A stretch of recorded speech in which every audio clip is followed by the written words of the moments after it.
I would like to extend a warm welcome to all members of the Planning Committee, officers and members of the public in attendance at today's meeting, 13th of May. I'm Councillor Christine Ward, Chairman of the Planning Committee. I would now like to hand over to Democratic Services to read the housekeeping rules. Thank you. Please note that this meeting is being broadcast live on the Council's website via YouTube. It will remain available for a minimum of 12 months. I would remind those in attendance to please use your microphones when speaking, but do remember to switch them off once you have finished speaking. Please also switch any mobiles or laptops to a silent setting for the duration of the meeting. If the fire alarms ring at any point, please can everyone leave the room immediately and use the nearest fire exits, but do not use the lift. Please go to the fire assembly point, which is located at the bottom of the car park by the garages. Thank you. Thank you. Do we have any apologies, please? Yes, we've received apologies from Councillor Jack Davies. Thank you. Can we confirm the minutes, please, for the 8th of April? Thank you. And can I have declarations of interest? Councillor Woods. Councillor for Fordingbridge, the two applications which concern Fordingbridge. Councillor Hawkins. Yes, there's. I've got it. I missed it somewhere. Oh yeah, I think it's Hatch Farm, Church Lane in Milton. I'm a member of the planning committee at New Milton Town Council, and I will refrain from taking part in that particular vote. Councillor Wade. Thank you, Chairman. Yeah, application 251155, the police station, Jones Lane. I'm a member of Hythe and Dibden Parish Council, but not the planning committee, and I've had no discussion on this. Thank you. Were there any more? Councillor Dow. Yes, the same one, 251155. I'm a ward councillor for the area, but I haven't taken part in any parish discussions on the matter, or indeed any other discussions. Thank you. Councillor Woods. I didn't mention, but I should have mentioned on mine too. I haven't taken part in any planning committees or any involvement with the application. Fine, thank you. Any more? No.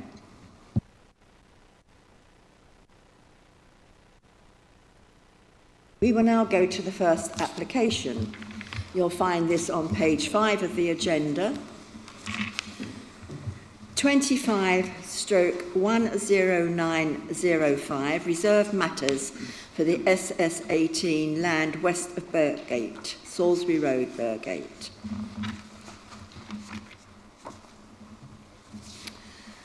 Okay, if we can go ahead then, please, with the presentation. Thank you very much.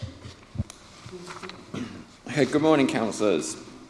This morning I'll present to you Phase 2 of development of Penny Farthing Homes proposals to deliver residential development on land west of Burgate to the north of Fordingbridge. Please would you note the update sheet where I've made reference to some errors in the procedural matters associated with the planning application and confirmed updates to the condition listing of the plans. As you can see, they're somewhat numerous, and as you can imagine, through the process of back and forth with the agent, there's been some discrepancies, so that tidies up those loose ends for you. Turning to the application itself, red line plan, identifying the extent of this reserve matters application site. General location, former farmland across the lion's share of the site. You can see there reference to Fluffits Farm, indicating those previous uses. We've got the Burgate School just off the bottom of the plan to the south of the site, industrial units at Burgate, Middle Burgate to the east. And then members will be aware that the boundary with the New Forest National Park pretty much follows the line of the A338 at this point, obviously to the east of that. You can see existing residential and commercial development on the periphery of the application site and that part of the district. Now this is a more up-to-date aerial photo than the plan we just looked at previously, and you can see development proceeding on earlier phases, and really usefully the presence of this being the link road between Augustus Avenue down here in the south, and ultimately, as you can see, following that red line outline, to the A338 in the north. You can get a feel there for the extent of agricultural use, the fields, but also surrounding development, residential properties on Friern Court Road, the school playing fields to the south, and other recent residential development to the southeast.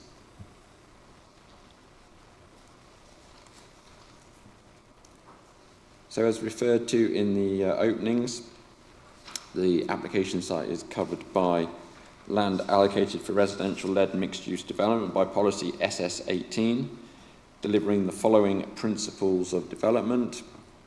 So mixed use, at least 400 homes, public open space, as directly relevant to the scale of residential property, number of properties provided.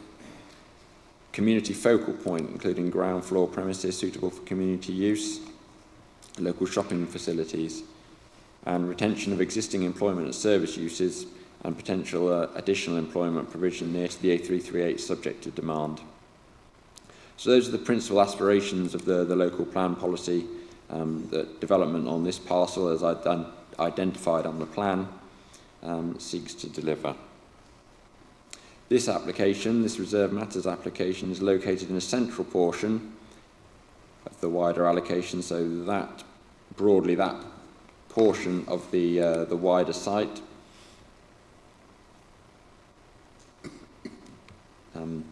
Centrally located. There are other parcels of land outside the applicant's control that are also covered by the local plan policy. There you can see the school, and development that was visible on the aerial photo has occurred in this southeast corner. Turning to the planning history, this committee granted outline planning permission for the principle of up to 404 dwellings with supporting green infrastructure and drainage. As I described, this doesn't include land to the southeast corner, where other planning applications have been accepted by this committee, and in respect of Metis homes at Forest Edge have been built and occupied, which was the land at the very southeast corner that we saw on the aerial photo. The outline planning permission assessed the details of overland water flows, resulting in a much wider green space in the centre of the site than the concept master plan made provision for. So that's this large area of green indicated on this parameter land use plan from the outline planning application. The outline planning permission also included all details for phase 1 of the residential development, and 112 dwellings are being built at present. And that consists of this westernmost set of parcels of development, and you'll recall, you can see the grey thick line running through. That's the line that I highlighted on the aerial photo where the link road is being constructed.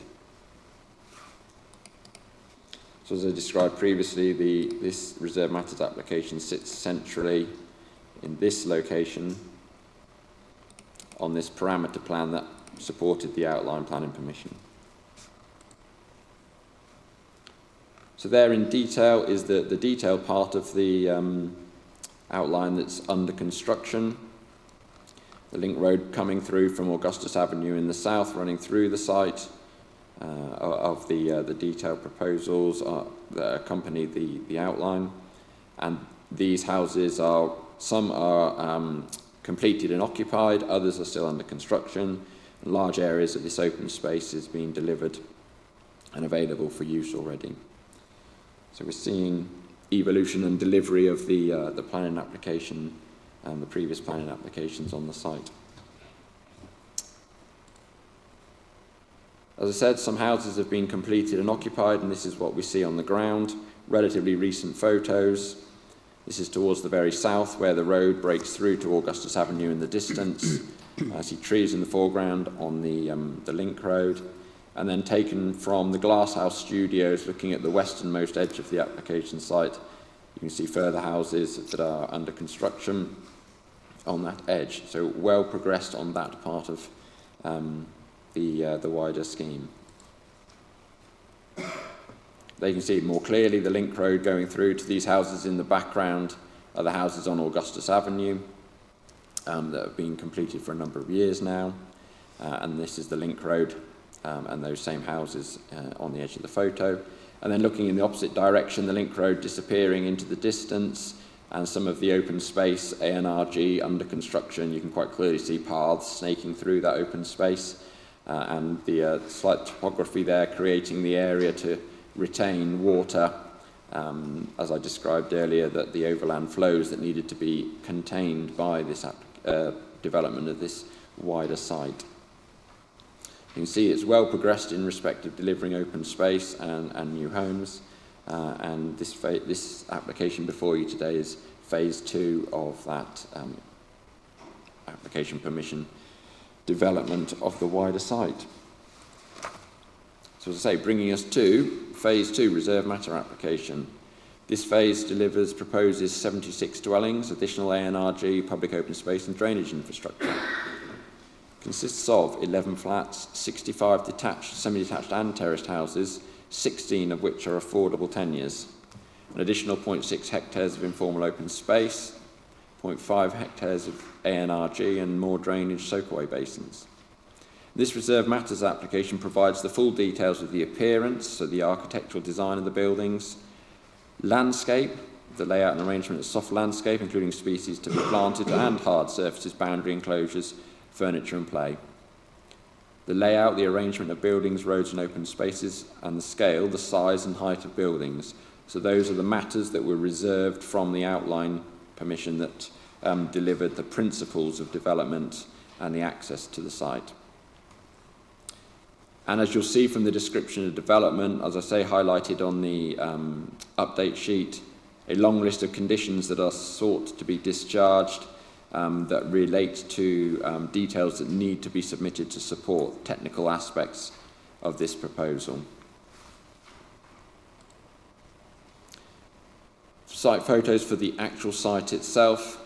So that's looking north across the fields, present to a hedge line that's pretty much the edge of the proposals before you today.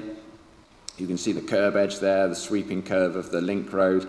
That's a photo taken early this year, so may well have progressed since then in terms of the surface treatment and the making up of that road, but you can see the broad alignment of it in that photo. The shipping containers on site as part of the site compound for current construction. You can see how the two photos sit side by side. That's looking across what will be the northern parcel of the residential development subject to this application. And then looking south, pretty much from the same position, spinning through 180 degrees to look south, you can see the road, clearly not a road at present, but the basics of the construction are well underway to provide access to the application site.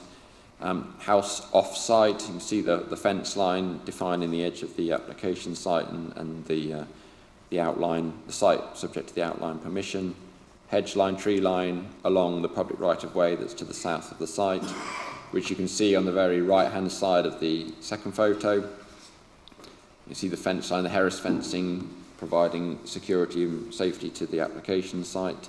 Public right-of-way runs through those trees, hedges, and then commercial industrial units at the Burgate commercial industrial site outside the application site in the distance. Again, you can see the extent of open space that's being provided alongside the houses that are being built on phase 1. Putting the application before you today in the context of the master plan, the outline parameter master plan. Phase 1 houses on the very western side of the site, road snaking its way through, and then in the centre are the proposals before you today, providing the details of the houses and open spaces to be provided therein. Because of the scale of the development, the outline permission opportunity for phasing the development was created, and this sits as phase 2 of that planning permission. So in accordance with phasing plans and sequencing that's been agreed on the back of the outline planning permission.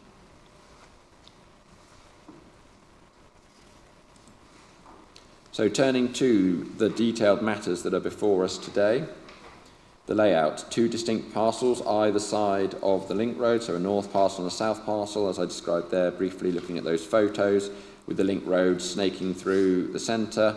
So that sweeping curve there being the curve that I showed you in the photos earlier, where you could see the curb edge, and those shipping containers somewhere in this parcel, and that tree line that I described in the photo being up here towards the north of the application site. The sites will take vehicular access from it and provide active frontage to the link road, and provide higher density and tighter grain and larger buildings enclosing it. So we have the larger buildings here and here being the blocks of flats, providing the 11 flats I described, and some of the terrace properties fronting onto the link road. 16 units of affordable housing, providing that's approximately 21% of the scheme, which is consistent with the 20% that was agreed on the overall outline planning permission to be delivered by the scheme in its totality.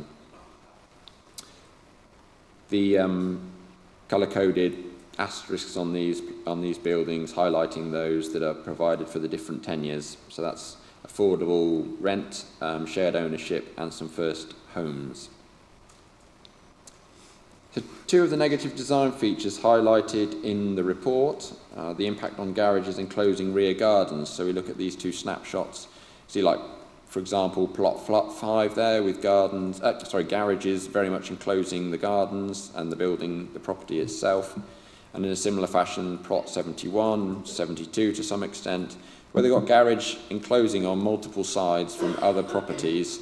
And in my mind, that's not the best design and compromises the amenity of the occupiers of those properties. I mean, these are minor effects and only occur in a few instances, but they are negative nonetheless.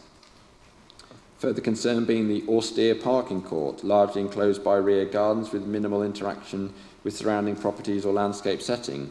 So you see here a large swathe of parking to the rear of these properties. You have a property here with that have a set of windows proposed on its side elevation, but is very much in the minority in respect of interaction with that space, the passive surveillance and overlooking that we seek to secure to ensure a degree of security and safety, and just create a more attractive space for this, the provision of this parking. Rear fences enclosing this space is really not an aspirational design solution. However, again, it's one element of the wider scheme, so it's not considered to be so unacceptable to be harmful, as concluded in your report. The scheme provides a positive frontage across the open space, landscape streets, adequate separation distances, and informal and organic arrangement of plots and properties. So we see down here on the western edge, more detached houses, a sweeping set of curved roads, providing variety in design and appearance, and a relationship with the open space on the west edge. Continue down here on the southern parcel. Separation distances between, back-to-back separation distances between properties is adequate to preserve privacy and amenity. So whilst I've got concerns over the layout of some aspects of the garden spaces, largely, predominantly, they provide adequate and appropriate privacy and amenity to meet the needs of the occupiers of these properties. The layout continues the existing off-carriageway cycle route that starts at Whitsbury Road to the southwest, providing residents with an opportunity to access the town centre via active travel modes. So the white line you can see running parallel to the link road is a shared pedestrian cycle route that extends, as I said, from Whitsbury Road, following the line of the link road and will extend to the roundabout where it meets Salisbury Road in the north. Sufficient parking is provided for throughout the site, a mixture of garages, forecourt type driveway parking, and of course the parking courtyards that I've described. Bin stores are provided for the flats, so you can see there B/C, bins and cycles, and the individual residential properties will have the opportunity to keep bins in back gardens, and those that don't have garages will have bike stores installed. As you can see from the report, Hampshire County Council have no objection to the scheme on highway safety grounds. with sufficient visibility being secured throughout the site at the various junctions and manoeuvring turning space and road widths to allow vehicles to pass safely. Turning to reserve matter of landscape. This reserve matters application relies on green infrastructure already with planning permission and in some respects already under construction. So as I showed you in the photos, we've got large areas of green open space being provided. So the photo that I showed you with the paths and some of the drainage attenuation basins was this parcel to the south of the link road. And then you can see the application site that I said was in the distance beyond that fence line. Their relationship between it and the open space. Further open space will be provided to the north of the link road, so where that construction compound was in the photos will be provided for the use of these residents. That already has planning permission and is part of the scheme that's under construction, under delivery, and so will be available for use before residents move into the houses subject to this application. The application does make provision for additional A&R, G and POS to supplement that already provided. This provides further landscape setting for the development, includes additional paths to link up to those already being provided, including routes out to the public right-of-way and new tree coverage to enhance the canopy cover. You see the yellow dotted line extending around the edge of the site here will link up to the path that's already on the very western edge that links up to the public right-of-way that runs east-west to the south of the site. So that will provide direct access for pedestrians to walk through in a more direct route towards the town centre and other residential areas.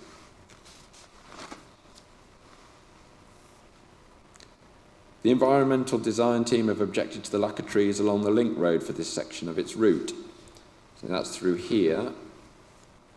However, I will go back because I'm a bit clearer on this plan. The applicant has provided detailed explanation why this can't be achieved due to the presence of utilities and the highway visibility required.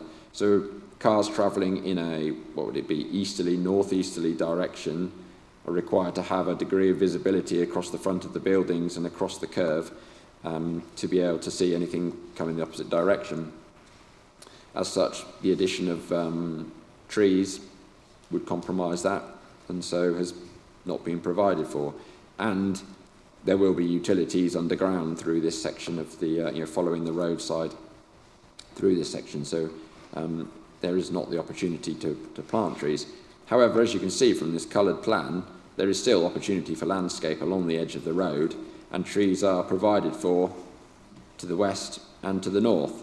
So for a short section, the lack of trees is not considered to be fundamentally unacceptable or harmful to the character of the area and the quality of the street that's being created.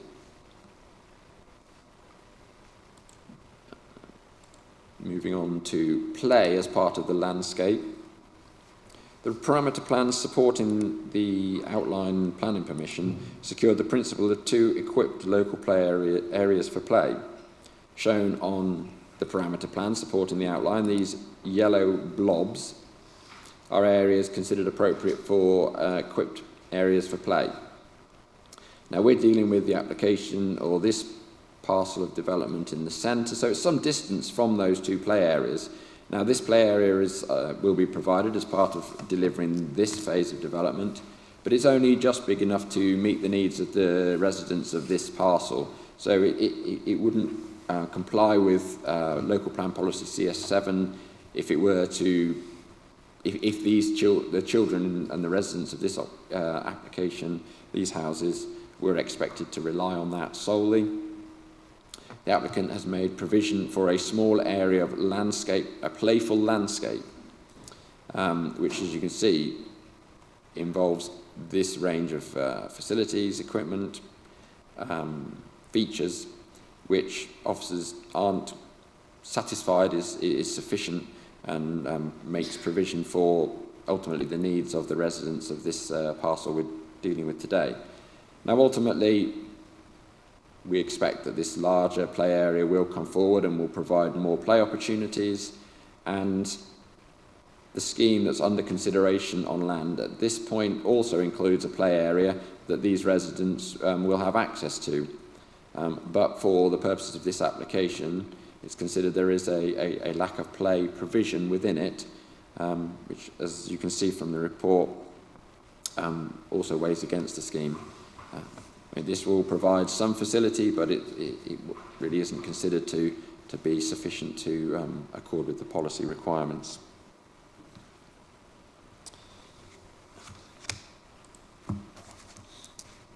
Further element or interaction with the landscape, to the very north of the site, again, secured by the outline planning permission and indicated on the parameter plan, was the principle of a foul water pumping station. Now, this infrastructure is clearly essential and needed to support the application. A scale of this development of this scale is going to require that sort of infrastructure being provided. It's required now for supporting this phase of development, and the applicant has sought to deliver it. Now, it's been proposed to be laid out in an area indicated as public open space. And unfortunately, as you can see from the report, it's considered to compromise the efficacy and the ability for residents to use that open space. It will be landscaped, and that will provide a degree of screening, but it does compromise the use of that open space and will contrast with the openness and landscape quality of that space.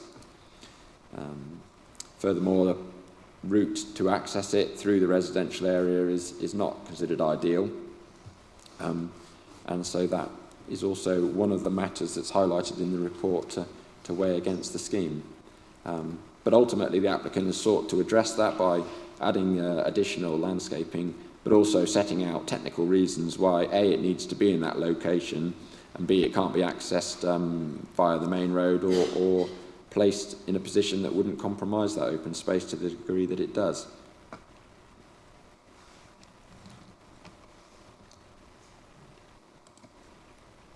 Now, turning to the reserved matter of appearance and scale, so the design of the buildings and their size, external appearance of the dwellings matches many of the houses under construction in Phase 1 and others across new sites in Fordingbridge. Despite the use of standard house types, a varied palette of materials will deliver an attractive scheme. Here are 3 examples of street scenes clearly demonstrating this variety. So the top image is the terraced houses and the block of flats that I described in the layout plans, fronting onto the link road. And you can just get a sense there of the standard 2-storey sizes, chimneys onto those ridge lines, large scale of the block of flats, appropriate to its approach and scale as multiple dwellings in a larger building. But equally, the variety of materials and designs will make for an attractive street scene. I also described the lower density and detached nature of the properties fronting onto the ANRG on the west edge of the layout. There is a street scene of that section of the site. So you can see the different roof forms, roof shapes, the spaces and gaps between the buildings. You recall the image I showed of the garages enclosing gardens. Well, of course, that also highlights them being set back, so not as obviously visible in the street scene as they are on this direct image. So you'll get an attractive pattern of development there with the gaps between buildings and a sense of spaciousness, which is an attractive element fronting onto the open space, whereas the higher density fronting onto the road through the centre of the site is equally considered to be an appropriate response. And then turning to this very bottom image, that's the other block of flats on the opposite side of the link road on the southern parcel.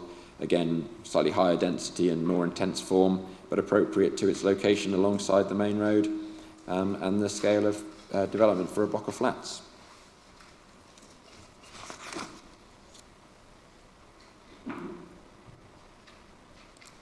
So what we have in conclusion, this Phase 2 Reserve Matters application contributes to the delivery of the outline planning permission.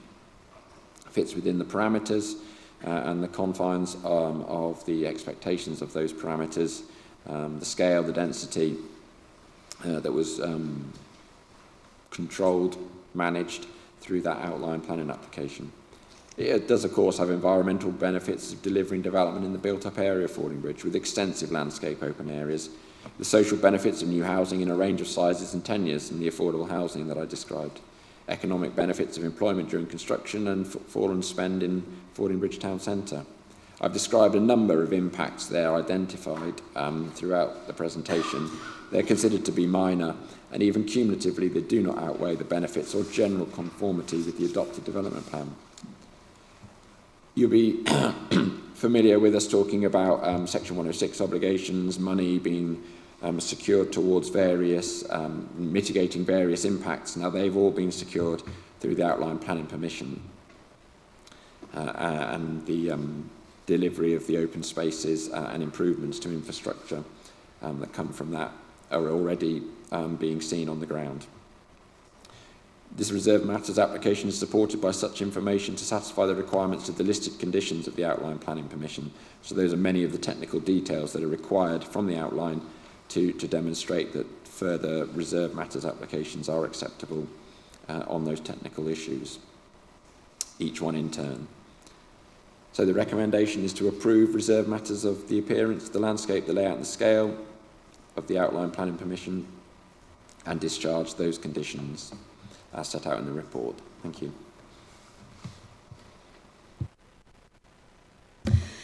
Thank you very much, James, for a comprehensive report. We have Mrs. Suzanne Bangert, is it Bangert? Have I pronounced it? Here, and she's the agent, and you will have 3 minutes. We also have Mr. Lofthouse from Penny Farthing Homes, and he's available to answer questions. So if you'd like to go ahead, 3 minutes. Thank you.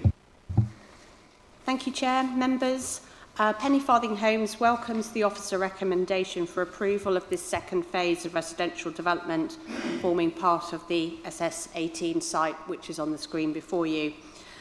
This Reserve Matters application now provides the details of the appearance, layout, scale and landscaping of this next phase of development and follows the principles established by the Planning Permission. We've worked with officers and consultees, and this is reflected in the committee report, which confirms that the proposal satisfies the Council's site-specific planning policy and will result in development which meets the requirements of other planning policies. Penny Farthing is keen to deliver new homes that are so desperately needed in this area. This application will deliver 76 new homes, including 16 affordable family homes for affordable rent, shared ownership and first homes, which will be available to local people. It will also provide additional ANRG and new public open space for the benefit of existing and future residents, as you can see on the screen again. All connected as part of the wider vision and master plan for the SS18 site, with green spaces exceeding the Council's requirements. The scheme will deliver significant biodiversity net gain, amounting to a 65% increase in habitat units and a 22% increase in hedgerow units across the site. In addition, ecological features will be incorporated into each home in the form of swift and back bricks plus hedgehog highways. The outline planning permission secure planning obligations which the planning officer has referred to, including the main link road through the site from Salisbury Road to Augustus Avenue, which is being delivered by Penny Farthing. It also agreed the proportion and mix of affordable homes and secured significant financial contributions to local infrastructure, including local schools, that's more than £500,000, for sports facilities and ecology. In addition, this phase alone will secure around £700,000 worth of community infrastructure levy that can be spent on other local projects. Penny Farthing is proud to bring before you another high-quality landscape development that will make a significant contribution to the provision of new homes in Fordingbridge, continuing other successful developments in the immediate vicinity. We trust that members will support the ambition and the positive recommendation, and myself and my colleague are available for any questions that members may have. Thank you very much. Members, do we have questions then for officers or applicants? Councillor Hawkins. Yes, I'd like to ask the officer, just to make it slightly clear, I'm not very happy with the risk, the flood risk and drainage. I mean, we're talking about people's lives. and the emotions and the mental stress when their houses get flooded, and the lack of insurance afterwards is not very good, and I don't want to have people living in those conditions that's going to cause those problems with them.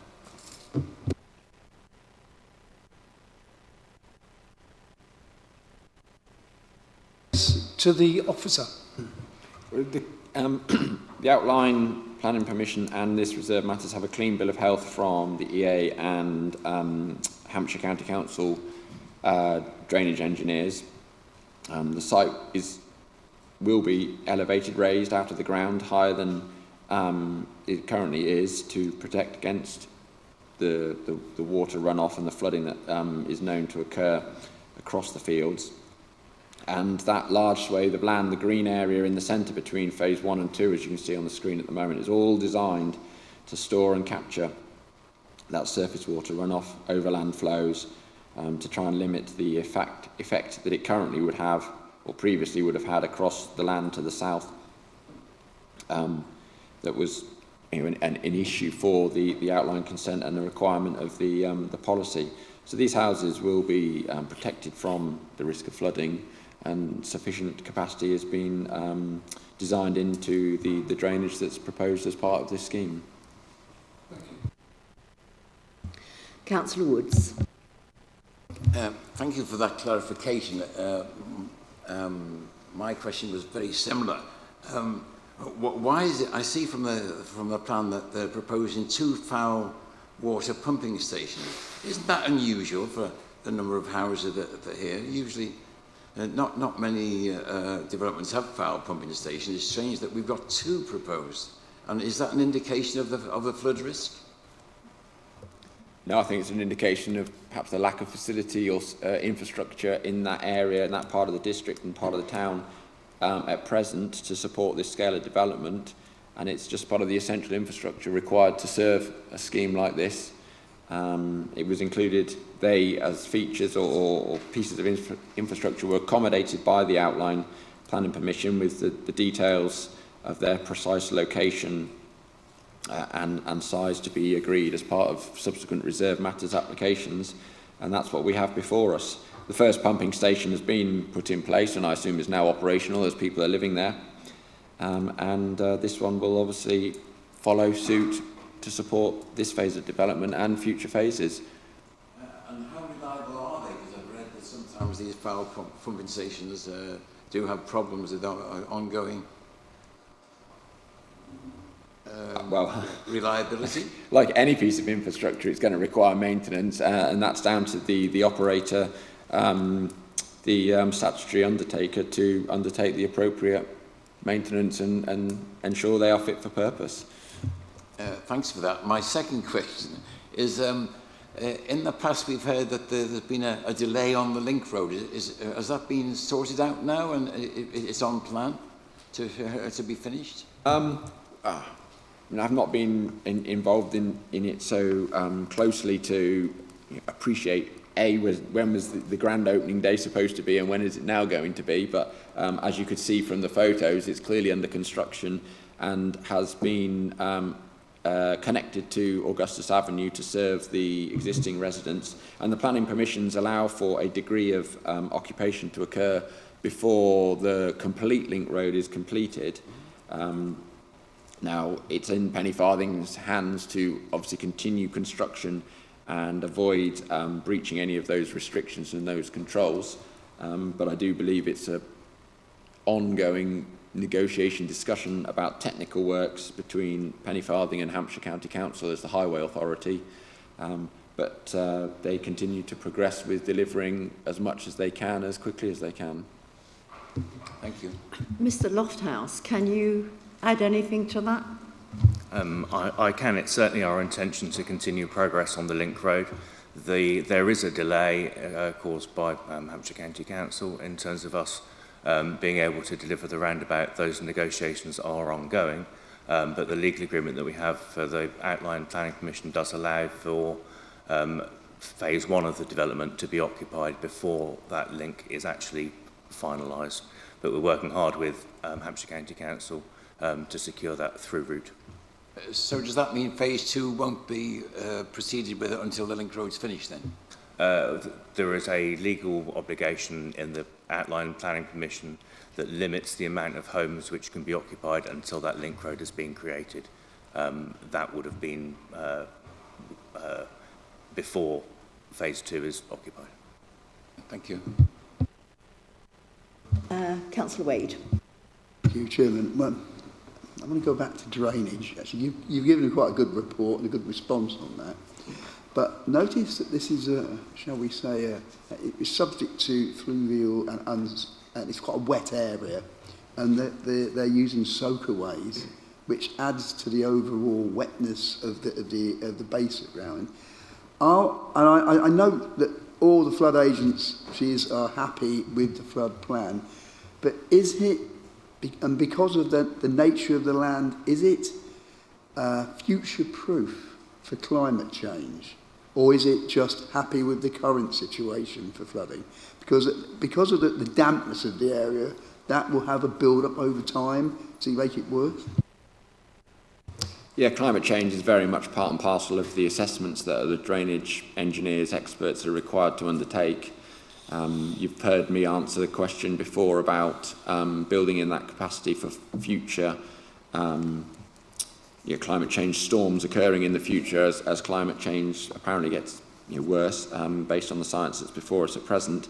But there is also a requirement to recognise what's known as urban creep, whereby residents can lay patios and change driveways and so on and so forth and do extensions, which increases the amount of hard surfaces that are present within an area. So all of those matters have been taken into consideration in assessing the capacity and the extent of soakaway attenuation basins that are secured within the phase of development we're talking about, but will also have been part and parcel of the assessment on how big that area of open space is between the parcels that is designed to accommodate the overland flows that were a issue historically, as many councils I'm sure are familiar with, and was a significant part of the considerations for the outline planning permission. I mean, I'll quickly just highlight a point. So the concept master plan, which is contained within the local plan, it recognised the risk of surface water and the presence of water in the area, as you can see, extending outside the allocation, and clearly would have gone beyond the boundary, potentially to the south. You see how close the areas of built form are suggested on that concept master plan, with a much larger area of open space to the west. Well, what we came to with the consented parameter plan for the outline planning permission, you can see there a much larger open space between the built areas of built development, and that's recognising the severity of that overland water and the need to accommodate it, and that it was a much greater issue than was perceived or was understood at the stage of making the plan. And so the parameter plan and the outline planning permission was moved away from the principles of the concept master plan in that respect to recognise that constraint and deal with it properly, and was considered acceptable and appropriate, and obviously led to the planning permission that was granted. Just to clarify then, so we're not going to potentially have a lake there in the future, so long as that's not the case, that's fine. Well, it's very likely that at periods of, I assume it's in the winter, heavy rainfall, that area through the centre will be predominantly wet, but that's how it's been designed, and the houses are elevated to be unaffected by that. It's part and parcel of, we say, the infrastructure, the foul water pumping stations. Well, this is the drainage infrastructure that's been accommodated by the scheme. Councillor Sleep. Thank you, Chairman. If I could refer James to page 20 of the... Sorry, the report. Page 20, yeah, on the report. The image that you've got there, please. On the images you're showing there, obviously the garages are shown as brick and pitched roofs. That's correct, isn't it? Yes. Full-size garages. Yes. If you could go back to 16, please, page 16. Your concerns about the southern end development there.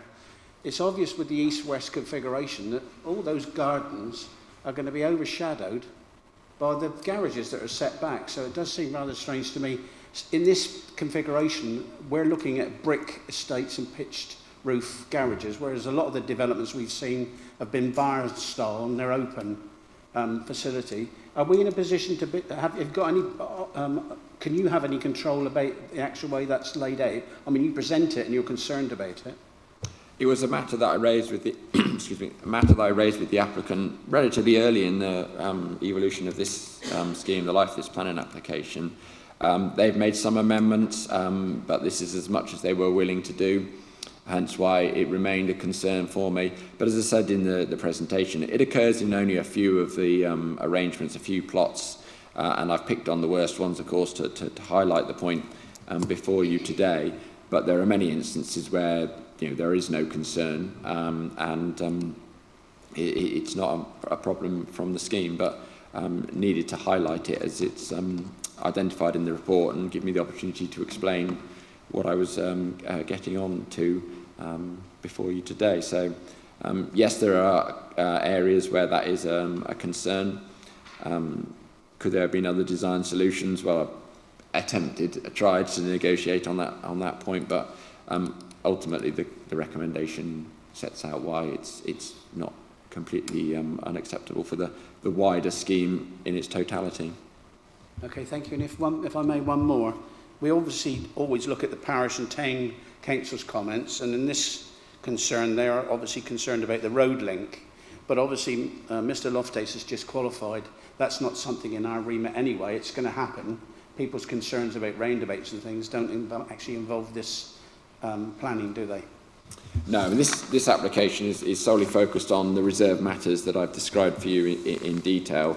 Mechanisms for delivering the road are already embedded in the planning permissions and legal agreements that have come before, and it's unfortunate that it's obviously a very technical piece of work to deliver a road of this size, including a roundabout at one end, and that requires a lot of work with the Highway Authority, who are obviously currently Hampshire County Council, and a meeting of minds in respect of how the design will work. So that's ongoing, and it's obviously positive to hear that. And as Mr. Lofthouse pointed out, there are restrictions on the amount of occupation that can occur before the road is completed. I mean, the requirement to complete the road is linked to other planning permissions beyond this site in terms of the totality of houses being delivered in this part of the district. So there may be discussions to be had about how quickly other houses are being occupied, because clearly we don't want houses sitting empty when there's a housing need because they've been constructed and the road hasn't been completed. But for the purposes of today, that's all set in stone elsewhere in other planning permissions, and it's the detailed matters that are before you on this planning application that you're being invited to consider. Thank you. If there are no more questions, we'll go into debate. Does anybody have anything to say?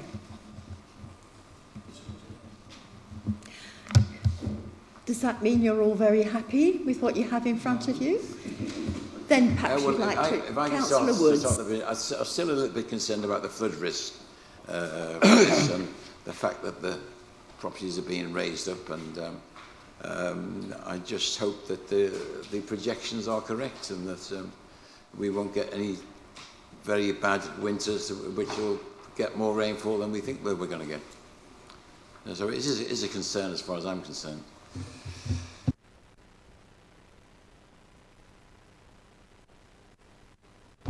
Yes, I'm with Councillor Woods. I'm not a happy bunny when there's a flood risk and drainage. You're talking about people's lives and the investment that they are going to make in the property. I don't think it's a risk worth taking, and I will be voting against it.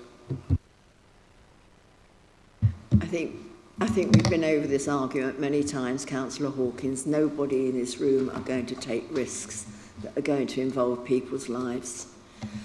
Councillor Sleep. Yeah, if I could just qualify Councillor Woods and Hawkins' concern. We're in a situation now where everyone is aware about flood risk all around the country. We've all had situations everywhere where suddenly we're in bad conditions weather-wise. And if our planners aren't taking that into account on these new developments now, then they never will. So as far as I'm concerned, they're on top of it. So I'd be quite happy to follow their results and their conclusions. Thank you. Does anybody else have anything to say? Right, I need a proposal. Before I come back to the applicant, you have 3 minutes, but I need a proposal. Councillor I Sleep? propose we accept. Okay. And Councillor Rickman was second. So I come back to Mrs. Susan Baggart. You have 1 minute, or whoever, 1 minute to respond. I'll take 30 seconds. Thank you, Chair. Thanks, members. I'd just like to thank officers for the positive report and just to provide some reassurance to councillors that the principles for the development and the drainage strategy were exhaustively gone through before outline planning permission was granted, and the numerous list of planning conditions, in addition to the scale and appearance and the brick type and where the houses are laid out, the numerous planning conditions which are listed in the recommendation, those deal with the details of the drainage of this element of the scheme, which have been comprehensively reviewed by the Flood Authority, the Environment Agency, and to check that we are still following the principles that were set when outline planning permission is granted. So I can give you that assurance. But otherwise, thank you ever so much for your time. Thank you very much. We'll go to the vote then. So the recommendation is to grant subject to conditions. Can you now go to the electronic vote? Thank you.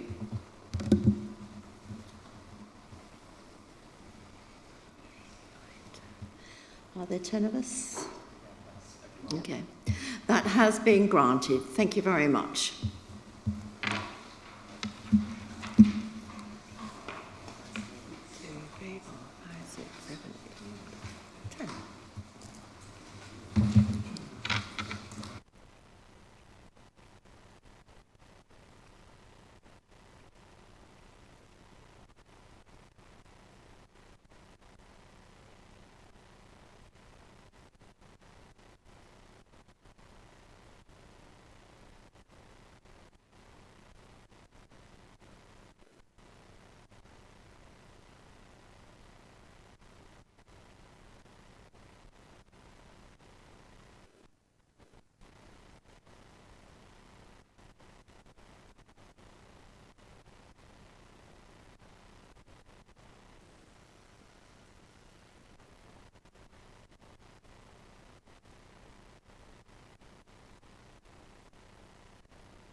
We now get to our next application, which is 25/10983, site of 32 New Road, Ringwood.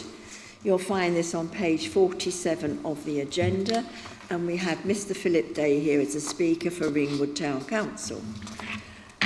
Did we have any interest in this one? No. So can we please go ahead with the presentation? Thank you.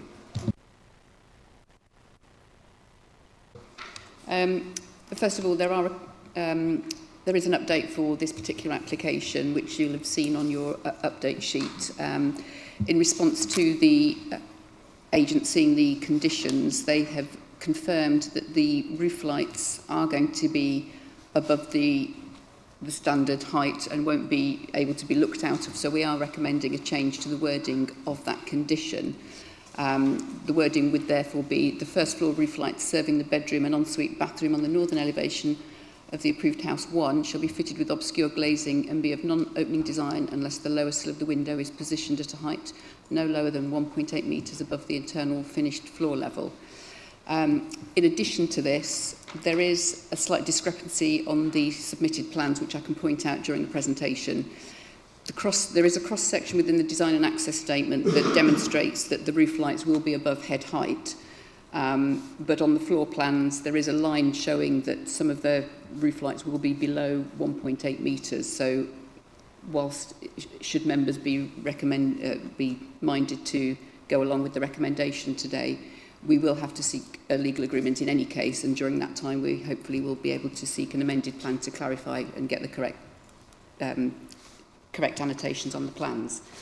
So moving to the presentation, here we have the site plan. Perhaps slightly unfortunately, it says Moortown Farm right in the middle of the site area. That's the adjoining land to the south and the east of the site. And you can see in the wider context here, it's at the end of a residential road and surrounded by the large block to the south is a menage, and then we've got paddocks in which animals are kept just to the south. And now we can see that in a bit more detail. There's also lawful storage use immediately to the south and to the east of the site. So here we have the proposed site plan, 2 properties in line with the bungalow to the north. To the west here is the garage associated with number 32, which is the property opposite where the applicant lives. Here we have the proposed ground and first floor plans, and it might be tricky for you to see, but the line that I was talking about in the updates on this property here is indicated as being a 1.8 metre height, and you can see here that much of the roof light goes below that line. I mean, it is a little bit tricky, but that's what we're hoping to get clarified. The cross-section, which is in the design and access statement, does show that that roof light would be above head height. So the top row here is what the development would look like in the street scene. You can see the bungalow next door. If I can just explain, this is a flat roof extension to the side of the property. The pointed bit you can see is a conservatory to the rear of that, which the owners have admitted that is their main living space, hence the reason for the the restriction on the roof lights. This block here is just a close boarded fence which separates the front drive from the back area. But you can see that there's a reasonable distance between the proposed roof lights, which would be located roughly here on the slope, and this just the rear elevation showing the bungalow at the rear too. Here are the proposed side elevations. The roof lights relate, this is a secondary roof light to a bedroom window which would have doors to the front. This is the ensuite window, and this is over a void, which is a double height area in the main living space at the back of the property. And pretty similar for the second house, which is adjacent to the storage use. So here we can see the flat roof extension to the side of the property to the north. This hedge separates the sites as well, and then you can see the other side of the hedge into the site, and the commercial uses behind, and a row of containers there. Looking in the other direction, this is the entrance into the site area, and there's a strip of land, again lawfully used for storage purposes, and the other side of that is number 32. So you can see from number 32 that it's quite a different design. It's a replacement dwelling, so it's quite a different design to other properties, including number 23 adjacent to the site. And just more, obviously I couldn't access the site, so these are just taken from the road, but you can see the commercial uses and the trees behind there, and the boundary between to the west of the site next to the storage area as well. So it's a already fenced off and screened from the neighbouring properties. So my recommendation is that the proposal wouldn't give rise to unacceptable impacts on residential amenity or the character and appearance of the area or highway safety. And in this location, it can be considered to be grey belt, and in view of the lack of a 5-year housing land supply, approval is recommended subject to conditions and a legal agreement. Thank you. Thank you. We now go to Councillor Philip Day. You have 3 minutes to present your case. Thank you. Thank you very much, Madam Chair. I'm going to start by going off the subject to say that I'm very pleased to be here today and not to be defending Ringwood's neighbourhood plan, because this application is compliant with the various policies that always concern us, particularly sustainability, design, etc., which all goes to prove that it can be done. However, we do have a significant problem with this because it's green belt. And as you will have read in your officer's report, none of the exceptions to the green belt apply in this case, other than it is argued that this is maybe grey belt. It has been identified in a green belt study as being potential grey belt, and in the draft local plan is also described as grey belt, potential grey belt. But that's a draft. It hasn't been finally approved yet, let alone gone through inspection or anything like that. And the Town Council are strongly opposed to redesignation of this bit. And it's not just this area, it's the entire area around it. It's all one parcel of land because of its proximity to the Avon Valley, Triple SI, etc. There is a line to be drawn, and this crosses the line. If you were to allow this application, then you would be setting something of a precedent, not just for these two small dwellings, but for the entirety of the Moortown site, and also in respect of any other green belt anywhere in the forest that happens to be next to an area that's already been developed. There needs to be a buffer. There needs to be a line drawn somewhere, and unless any of the exceptions to the green belt policies apply, it would be quite wrong for you to prejudge the local plan in its entirety and effectively say, well, we're satisfied this is grey belt, when that's not currently your policy. If the policy changes, then by all means revisit the site. But we stand by the principle that this is green belt, it should not be developed, and you should refuse the application on that basis. Thank you, Mark. Thank you very much for your comments. Members, we are looking at an application here for these two houses. We cannot presume to know what might happen with the area around it in the future. So we need to look at the application as it stands today. So members, do you have questions, please, for officers or applicant? Oh, sorry, not applicant, councillor.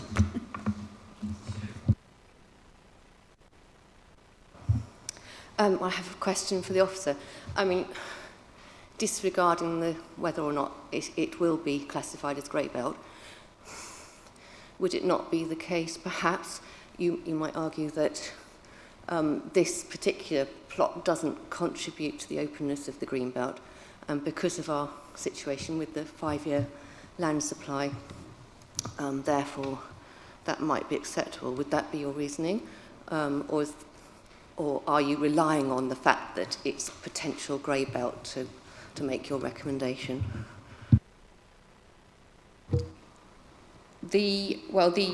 As you've read in the report, the up-to-date Greenbelt study was published in March of this year. It's very detailed in the parcels of land it assesses and the reasons why it is assessing them and the purposes. To be defined as grey belt under the NPPF, it has to not strongly contribute to preventing the unrestricted sprawl of large built-up areas, preventing neighbouring towns merging into one another, and preserving the setting and character of historic towns. So having regard to those issues, this particular parcel of land does not contribute strongly to preventing the unrestricted sprawl of large built-up areas. You can see from the aerial photograph here that it is surrounded by other developments, so it's not going to encroach any beyond that, there is no land owned by the applicant beyond the site area other than the property opposite, which is this area here. But there is a bit in between, not adjoining, so it's not adjoining, but that's also owned by the applicant. The second purpose, preventing towns merging into one another, it doesn't provide a strong contribution to that here either. And the final purpose to consider here is the historic town. So whilst Ringwood does have a historic town centre, this site doesn't have any particular visual, physical or other contribution to its setting.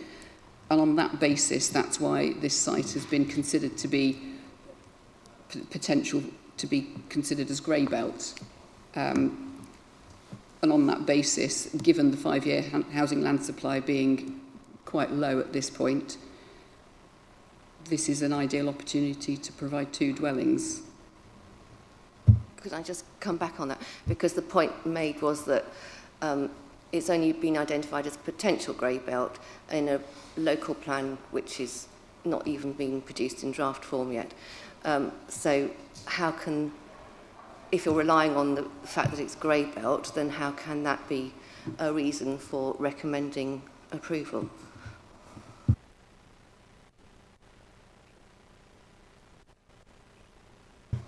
Chairman, maybe I can help and try and deal with the question, and we'll see if you've got any further ones.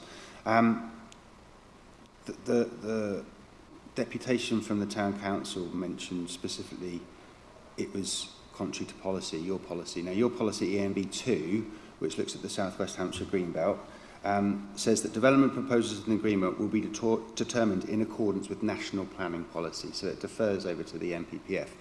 The report before you is quite clear to my mind. It starts on page 51, goes over 52 to 53, and the case officer has taken you through the tests in paragraph 154 and 155 of the NPPF. 154 looks at the relevant acceptable types of development in the Greenbelt, and you're all aware that if it doesn't meet those criteria, it's by definition inappropriate development in the Greenbelt, and then goes on to look at the newly inserted paragraph 155, which introduces the concept of grey belt. Now, whilst we've got the evidence base informing the local plan that looks at Greenbelt and review of the Greenbelt as a whole, your policy requires you to have regard to national planning policy and determine applications in accordance with that. And the national policy gives you a definition in Appendix 2, this is the top of page 53 of your report, of what constitutes grey belt and how you apply the tests to define grey belt. The officer, in her report, has applied those tests and come to the view that it can be grey belt as per the NPPF, which your policy refers to, and that's why we've got the recommendation that we have. I hope that helps explain the story. Yeah, I think so. Thank you. Are there any more questions?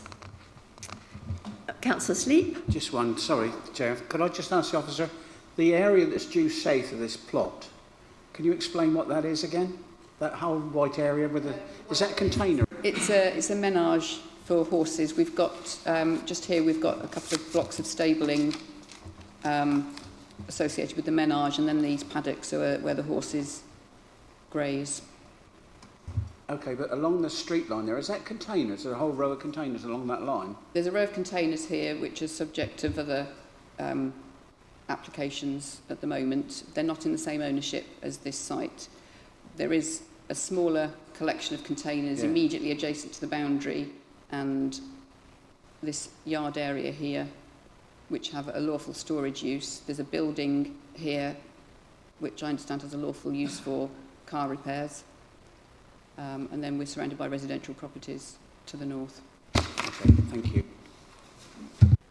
If there are no further questions, we'll go into debate. Councillor Wade. Thank you, Chairman. I totally understand Councillor Day's concerns about building on Greenbelt, as we all do. I mean, we wouldn't want to build on Greenbelt, would we? But the rules are changing. Grey belt, I don't remember hearing of grey belt years and years ago, but it is a new innovation to increase building land. And Greenbelt to me is areas, swathes of trees and fields and things, and from a visual perspective, even without the officers, I think pretty detailed view and judgment of her interpretation of the rules, that doesn't look like swathes of trees, grass and greenery to me. So, you know, realistically, this is very accurately an area that could be considered grey belt because there is development of different types around it. It's not in the middle of the countryside. It's on the edge of the countryside, possibly, but it's not in the middle of it. And I've seen other applications, I'm thinking of one near Lymington actually, where we were looking to build around other developments that were more green, if you pardon the expression, than this one, and that had to go through. So, Chairman, I actually feel that we are of no other position but to approve this based on the application that it is going to be grey belt. And I totally understand the officer's interpretation. I think I agree with it, to be honest. And I'll propose we accept it. Anybody else have anything to say? Councillor Sleep? Thank you, Chair. Constantly through our lives, we've watched every spot of land that's possibly on any estate that we've seen from childhood. I recall before one road adjacent to me, there's 52 more houses there since when we first got married in the 70s. So every spot of land is being adopted. In this configuration, as I see it, while we've got the concerns about Greenbelt, to me, as the configuration of that estate is in and what we've got on the end there, I think it's a nice way of finishing off that estate. And it seems to be totally enclosed in there, so I can understand the concern that we should allow a couple of houses to go in there. It seems it's just another fill-in that we're living with every day now.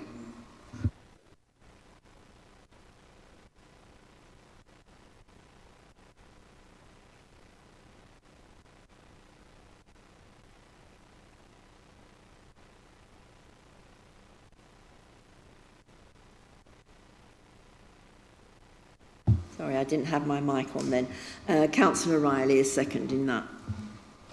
And we come back. You have 1 minute to respond. For your information, the adjoining land is all owned by the brother of the applicant here. If that is grey belt, then everything else that you can see in that photograph is also grey belt, right up to the edge of the Triple SI. And if you allow two houses to be built on this bit of it, then there will be absolutely nothing to prevent houses being built on all of those fields that you can see there. And the same would apply to any bit of green belt that is on the edge of any town or village in the New Forest. Please maintain the principle of your policy as it currently is, refuse this application, and please do not predetermine what may come out of the inspection into the local plan to determine what may or may not become grey belt in the future. Thank you. Thank you. Well, the recommendation is to grant, subject to permissions. We have Councillor Wade, who has proposed that, Councillor Riley, who has seconded that. Can we please go to the vote?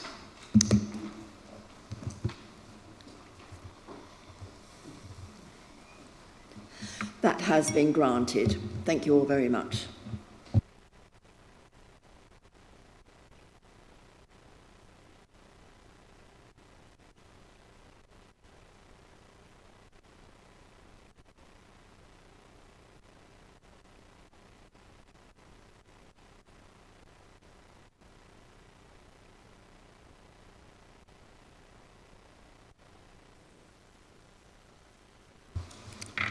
We'll now continue on page 67 with application 26/10066, Hatch Farm, Church Lane, New Milton. And we did have interest on this one. Thank you. Thank you. Mr. Matt Annan, is the agent. You will have 3 minutes to speak after the presentation. If you'd like to go ahead, thank you. Thank you, Madam Chair. Again, we have a couple of quick updates on this application. I've had a further email from a local resident emphasising his concern about the potential management of this particular site. And I've been copied into an email sent by another local resident to the MP for this area, just drawing his attention to this particular application. Moving on to the presentation. Here's the site in Church Lane, New Milton.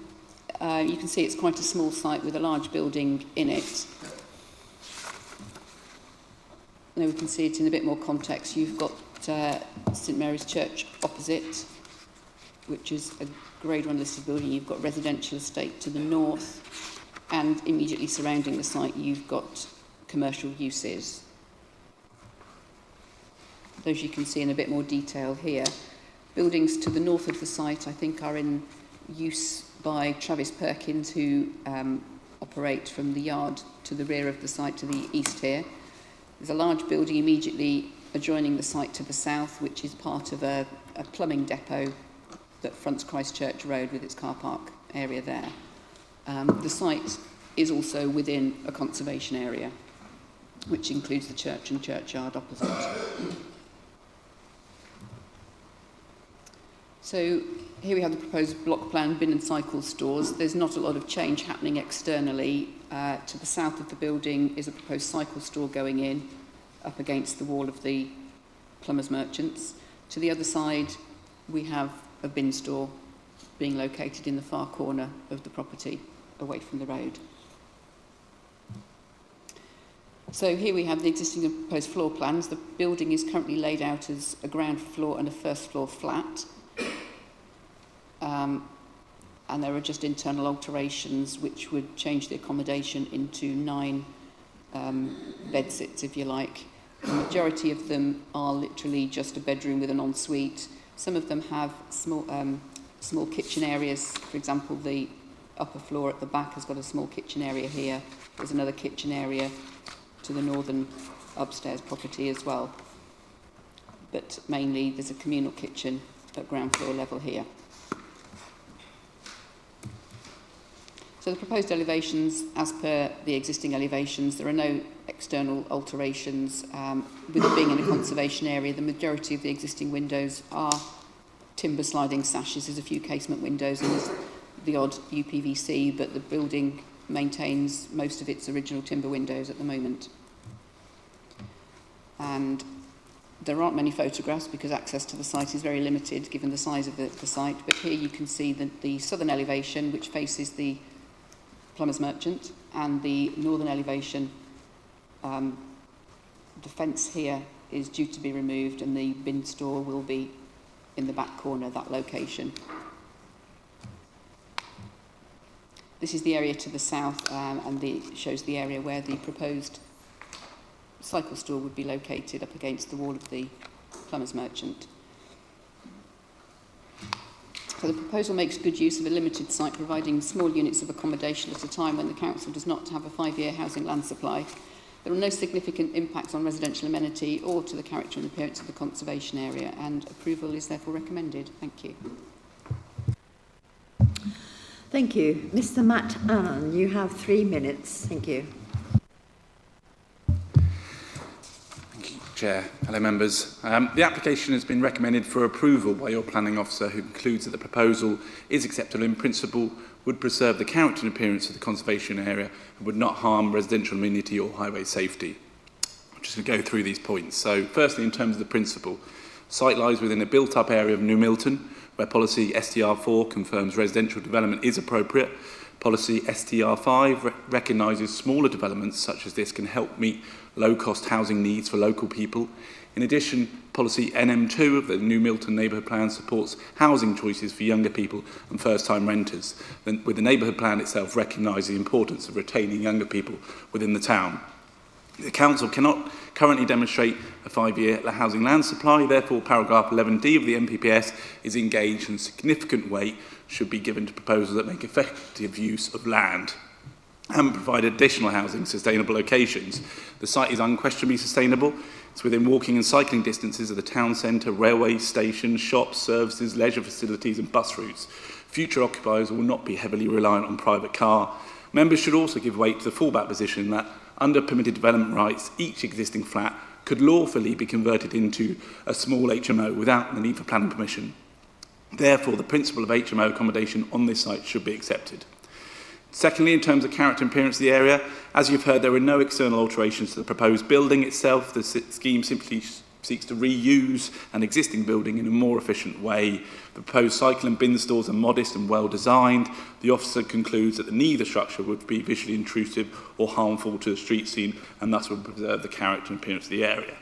Thirdly, in terms of residential amenity, the officer's report is equally clear that the proposal would not result in unacceptable impacts on neighbouring amenity.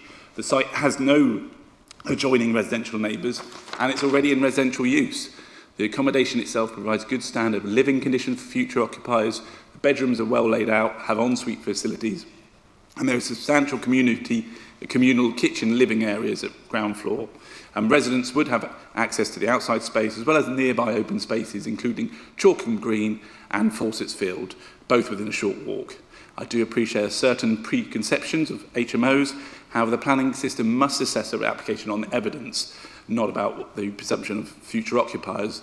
The property will be professionally managed, and in light of the update, it is within the member's gift to apply a management condition to ensure that the property is professionally run, to give that further reassurance, and it's aimed at younger working people, key workers, and those seeking more affordable accommodation. Finally, in terms of highway safety, Highways Authority raises no objection to the proposal, concludes the proposal would not result in harm to the highway or pedestrian safety, and cycle parking is provided in line with the policy. So in conclusion, members, the Council represents a sustainable and policy-compliant form of residential development, makes effective use of existing building in a highly accessible location, whilst not detrimentally impacting on conservation area, residential amenity or highway safety. I respectfully ask members to support Officer's recommendation and vote to grant planning permission. Thank you. Thank you very much. Members' questions. Councillor Riley. The officer, parking, you're going to have 9 residents living in this house.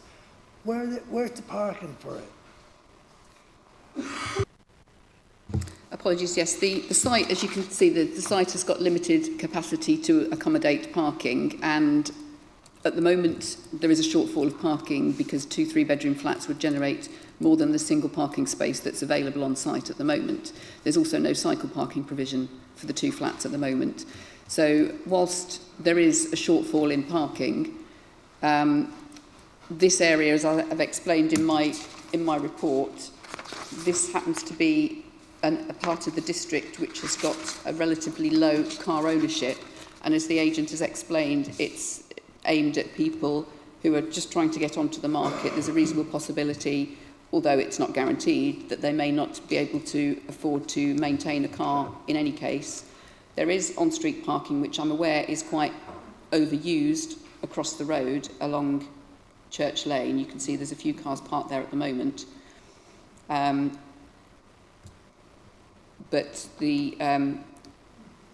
when you can't have everything, if this was to be converted into a single dwelling, for example, it wouldn't be able to achieve the recommended level of parking because the site has just been sold off and there's nothing there. So we have the 1 parking space, which is as it is at the moment for the 2 3-bedroom flats. We have the additional provision of cycle parking, and if people do own cars, they will have to find somewhere else to park. So you're quite happy with that then, that 1 parking space for 9 residents will be living there. Is that acceptable? Or does that not matter?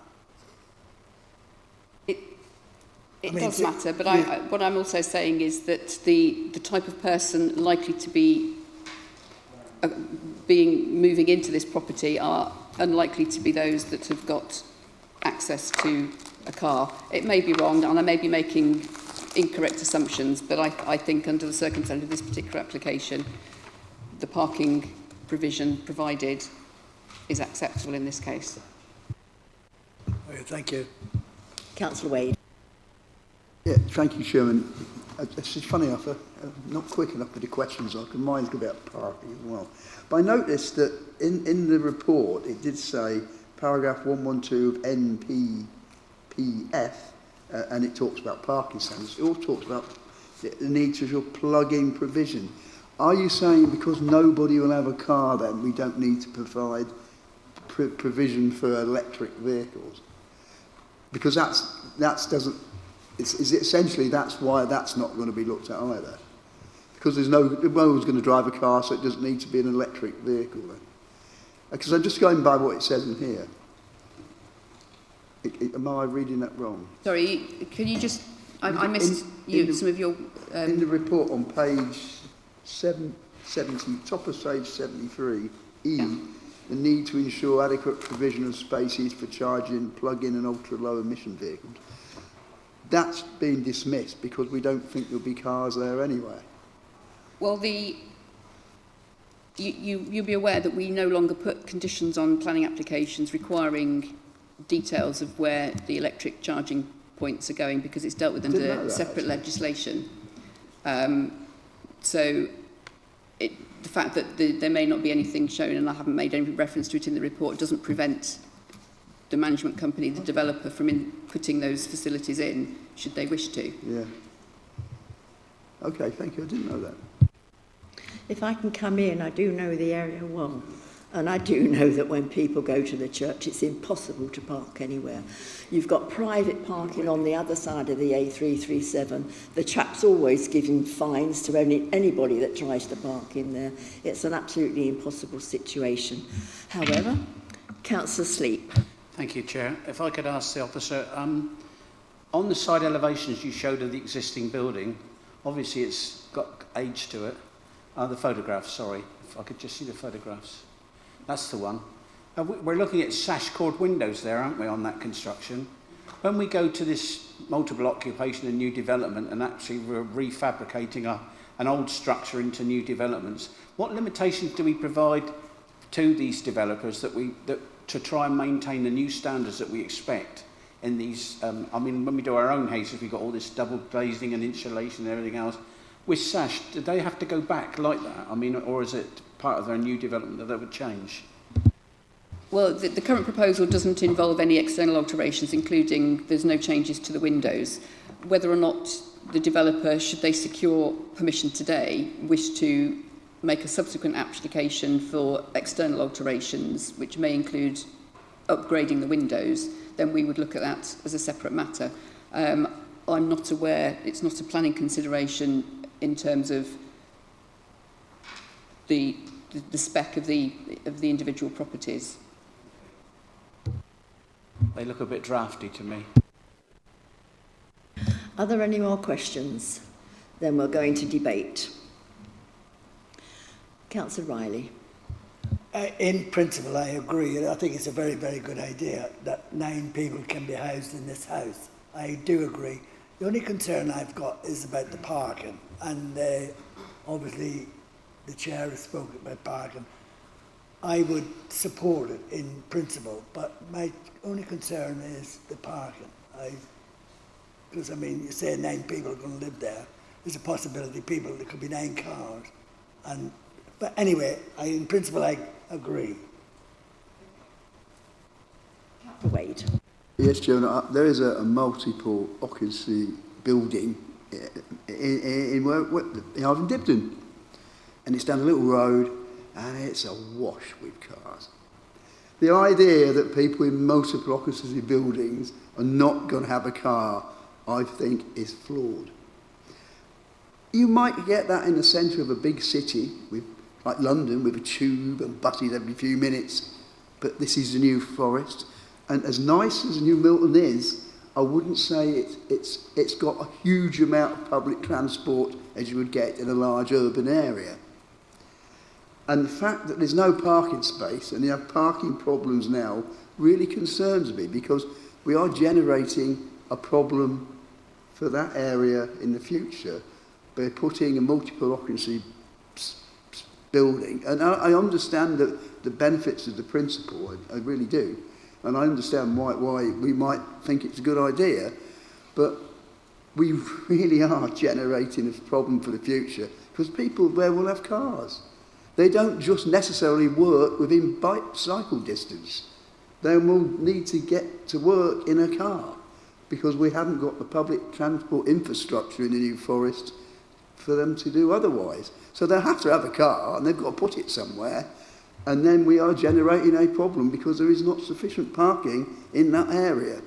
So I actually can't support this, because I think we are actually laying down the basis for a significant problem for the future that will affect not only the residents, the neighbours of the residents, and the people that live in the area. Because I know what these multiple occupancy houses do.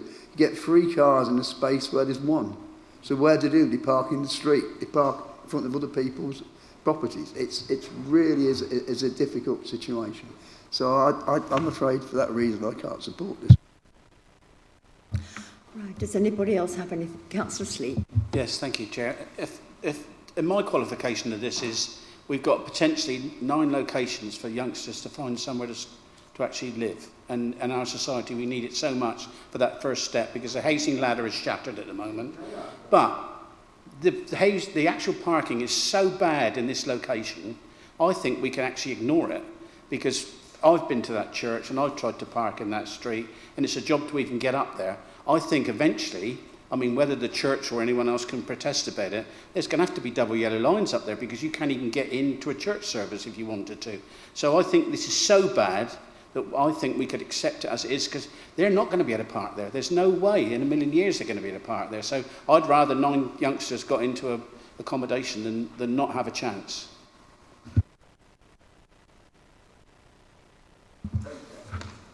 Does anybody else have anything to say? Councillor Penny.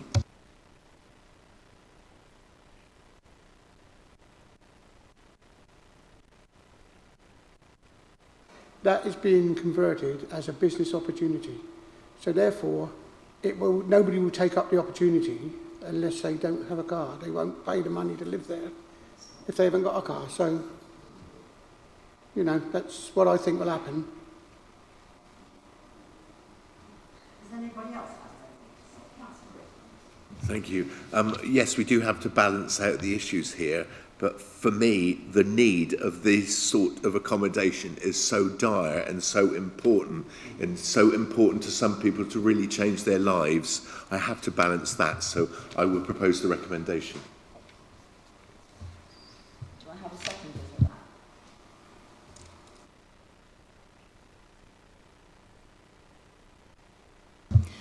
So that's proposed by Councillor Rickman, seconded by Councillor Sleep. Does anybody else have anything to say? In that case, I'll come back to Mr. Ammon. You have 1 minute to respond. Thank you, Chair.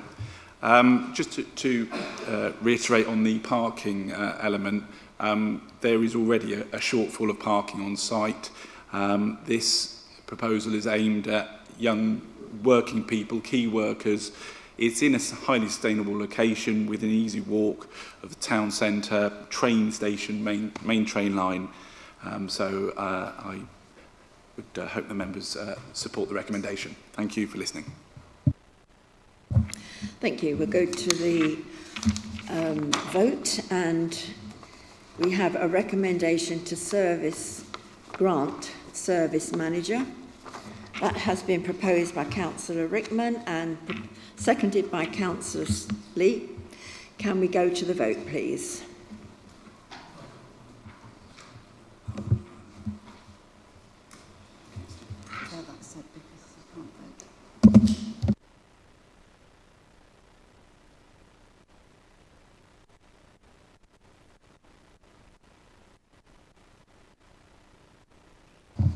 That then has been granted. Thank you.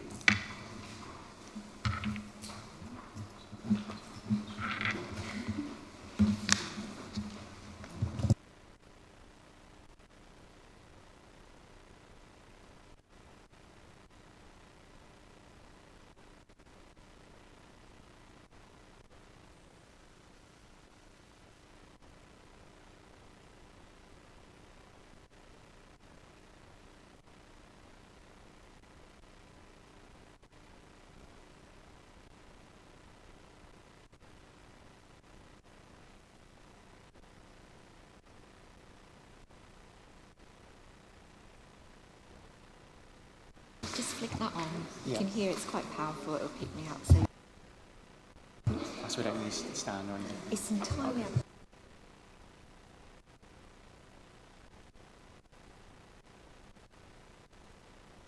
Okay, can we continue, please? Okay, next application, 25/11155. Oh, sorry, yeah. They have been noted. Yeah, thank you. Okay. The police station, Jones Lane, Hythe. Page 79 of the agenda. We don't have any speakers on this. Excuse me. So can we go straight to the application presentation? Thank you. Thank you, Chairman. Yes, this is the former police station site in Hythe, which is currently under termination for an application by Churchill Development for 45 apartments and 6 cottages. That site is currently going to appeal in August to be heard, but this is actually an application for the hoardings surrounding the site, so which are currently up, so it's a retrospective application. So here's the red line plan showing the site in its context, and the general location here within walking distance of the marina. You can see that you've got the recreation ground to the southwest, and then it's surrounded by residential development and the marina just to the northeast there. The site area is roughly 1/2 hectare. There's a Google Earth aerial photograph for you. You can see it's retrospective, non-illuminated, with advertisements of the proposed development. And here you can see the site plan and the topo survey, which shows the trees around the site. Now, the labels there, A to G, essentially show the different types of hoardings that I'll show in the next slide. And essentially, they're 2.4 metres in height all around the site. And here you can see the relevant A to G advertisement shown on each hoarding. And then here's photographs of the hoarding themselves, which are currently up. They're set behind the pavement, essentially on the site boundary. Now, in terms of planning policy, we have to consider advertisements just under consideration of amenity and public safety. So in terms of the officer consideration, the hoardings provide a tidier, managed frontage to a derelict site. They're non-illuminated, static and moderated by trees. In consideration of amenity, there's no unacceptable harm to the street scene or conservation area setting, which is adjacent. In terms of the public safety, there's no evidence of obstruction, distraction or highway hazard. They're static and unlit, and the Highway Authority are satisfied and provided their own comments with no objection. So to conclude, under the advertisement regulations, the proposal is acceptable in terms of amenity and public safety, and any limited visual impact is outweighed by the benefit of improving the appearance of a long-term vacant site on a temporary basis. Added to that, we have added a condition to keep the granting of the hoardings on a temporary basis up until the 19th of December 2028, which, if the development is granted, would allow for the completion of the development itself before removal. Thank you. Thank you very much. We don't have any speakers, so questions, please. Councillor Sleep. Thank you, Chair. Could I ask the officer to go back to the plan view that showed all the letters of the locations of the site? So, okay, the question I want to ask is, what happened to F? Did you dismiss it before it...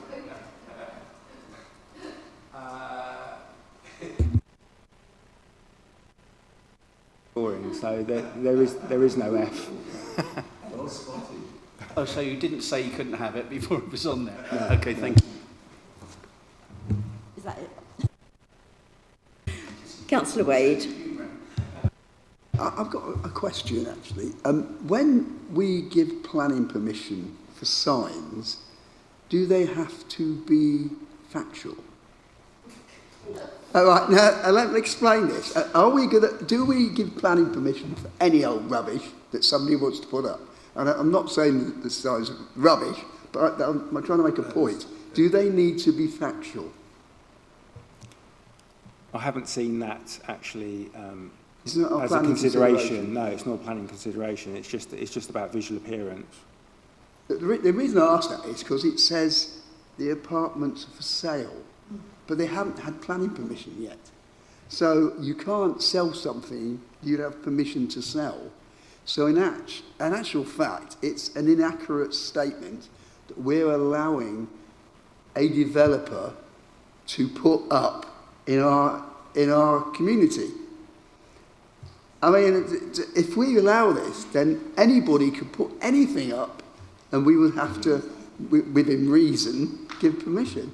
Isn't accuracy of truth any bearing to planning?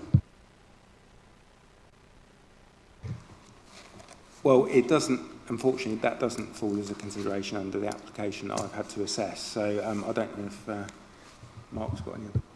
I can add to it. It doesn't say that they are for sale there. So Churchill's saying that there's apartments and cottages for sale, but it doesn't say at that site.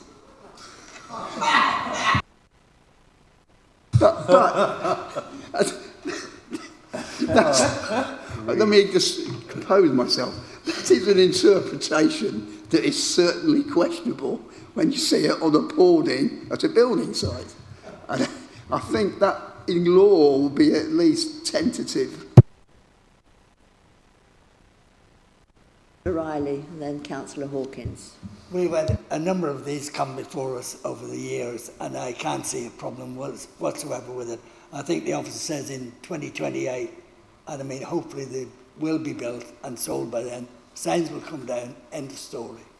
Thank you very much. And I propose that we go with the officer's recommendation. Councillor Hawkins. Yeah, this is, again, retrospective. And it happens to be Churchill building houses. They know better than to put this up without getting permission. So therefore, I would say fine them, for goodness sake, to stop it. Because, you know, it's a mess. And to put that up and with signs on it, and it's not even got permission, it's ridiculous. I think it's already been pointed out that the signs are not referring to the application that's not gone through yet. Is that an appeal? It's just an advertising board, basically. So. Does anybody else have anything to say? If not, we'll go to the vote. Oh, sorry, we need a proposer and a seconder. Joe, you proposed, did you? Yes. To accept, yeah? And seconder? No, okay. So, you put your hand up. Who's the seconder then? I need a seconder. Sleep, okay. In that case, we'll go to the vote. No? Oh, sorry. I thought we'd done debate. I've lost the plot. Okay. Councillor Wade.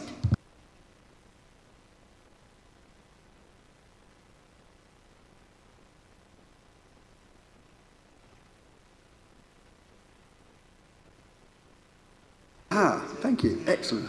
Well, Chairman, first of all, issues why I won't be supporting this is that this hoarding is actually on a roundabout. And I know this very well because it's where I live. And as you come from past the Prospect Place and you turn left into Jones Lane, there is this hoarding that people want to read because it's Churchill Homes, even if they're saying things that aren't actually accurate at that site. But there is traffic coming from the right. So it could be a distraction. It's not on a straight road, it's on a junction. It is a junction. And the other reason is it's out of keeping with the street scene because there's no other hoardings along Jones's Lane.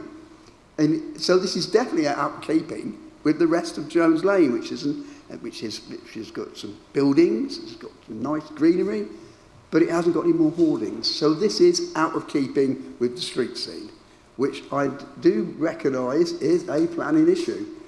And if we want to accept this, that's fine. But then we are going to President, so anybody in Jones Lane can put up some hoarding wherever they want because Churchill Homes have been allowed to do it. And they do it anywhere they like because they think they can get away with it. They didn't ask for planning permission to put it up. They put it up because they think they can get away with it. So I take that point, and we should be cognizant of the fact that nobody should be above planning law, and they should apply for planning permission before they put them up. If they'd done that, then all of this debate would not be necessary because they would have had planning permission, which the officers could grant. But they put it up because they can, and I think we should make a statement and reject it, so I'm not going to vote for it. Councillor Sleep. If I could just qualify that. If we're establishing a precedent, I should be very surprised because we will be the ones that approve any other hoardings. So it's going to come by us any time that there's a concern for anything. Councillor Dowd. Yes, there was no point asking questions because we know all the answers to this before, but I would like to take the opportunity to say it is visually intrusive, it is overbearing, it is, as Councillor Wade said, at a junction. I'm surprised you didn't mention the more important junction between West Street and Jones Lane, where you, visibility when you're going into that junction is not good because of this. We know they get approval, they have to get approval, and we can't dismiss them on the grounds that I've just mentioned, which is why I didn't raise that before. But I'm not happy about it. I'm not happy about the fact that it doesn't get prior permission. And it's not just this site, every site where this does. We've had previous sites before this committee where they haven't got permission beforehand. It isn't right and it should be stopped. Thank you, Chair. Richards. So we've already established that this is not advertising homes on this site, it's just a general advertisement for Churchill. Well, imagine then it could be a general advertisement for anything, like it could be McDonald's with pictures of burgers on it or something. Would we want to approve that, give planning permission for that kind of advertisement? I don't think we would. So I don't really see why it's any different from that situation. So I would not recommend approval for this. Has everybody had their say? Yeah. Okay. So the recommendation is to grant, subject to conditions. That's been proposed by Councillor Riley and seconded by Councillor Sleep. Can we please go to the vote? Thank you.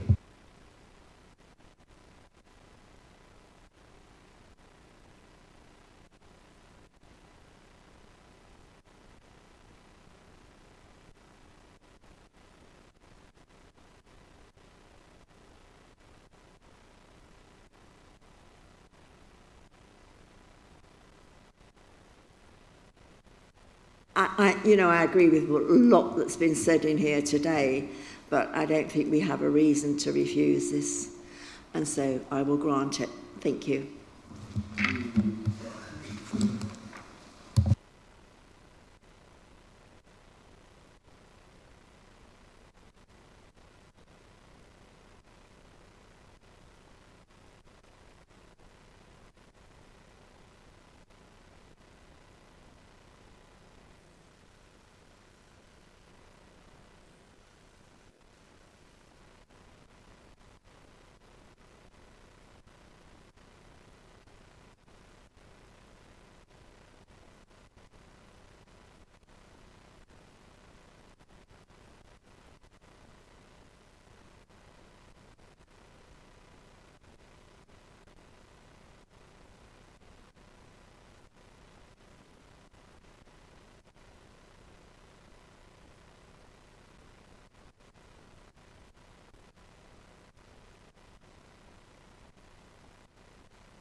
We now go into our last application of the day, page 87 on the agenda, 7 Kingfisher Drive, Burgate, Fordingbridge.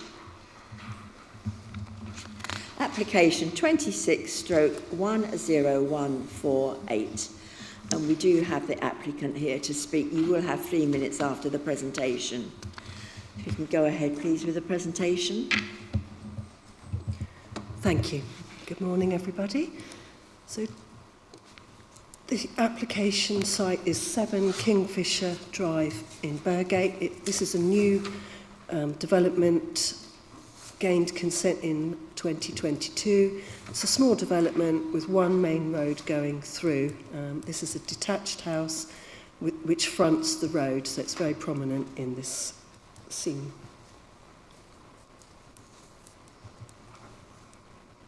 This is the context of the site, so that's Burgate School, and you drive in here and up to the site. And that's an aerial photograph showing. You can't get out at the end, but there is another allocated site, so maybe in the future you can. So this is the proposal for a rear roof extension or dormer, 2 front roof lights. This is the garage to the rear of the property, and they wanted to raise the ridge height, and the windows would directly overlook number 5, which is here, and that distance is 8 metres. So this is the existing ground floor plan. So currently that's the house that fronts the road. The garages are tucked behind.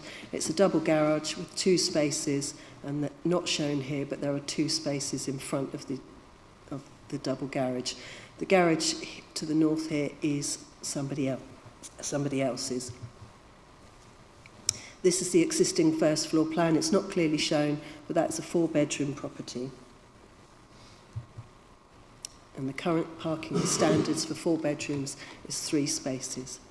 And this is the existing elevation. So that's the elevation that fronts the road. It's a very attractive property with good design and nice features.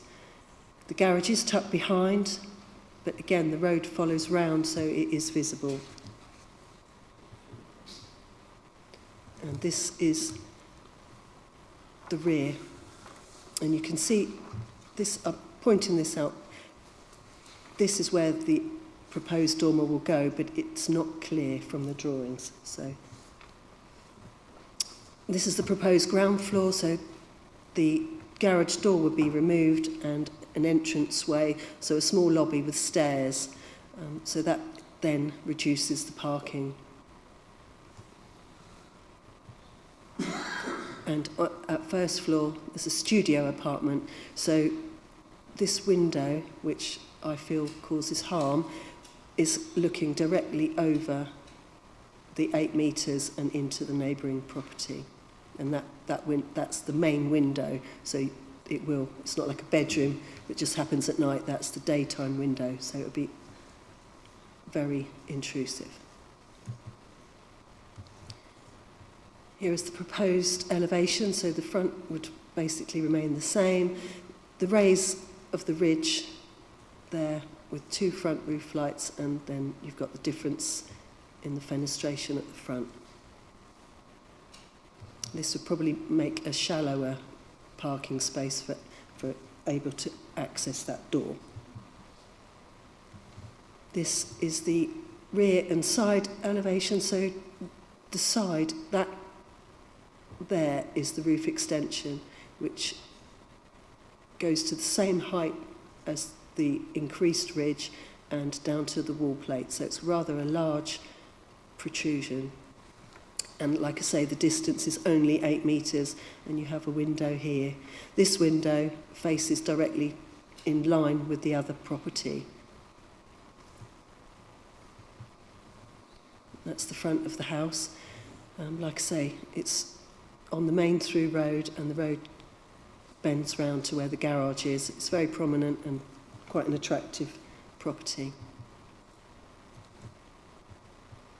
This is the garage to the rear, so the height would be increased on the 2 garages, and then the changes would be there. This is the street scene, so that's number 7 and that is number 5, and the garden goes that way.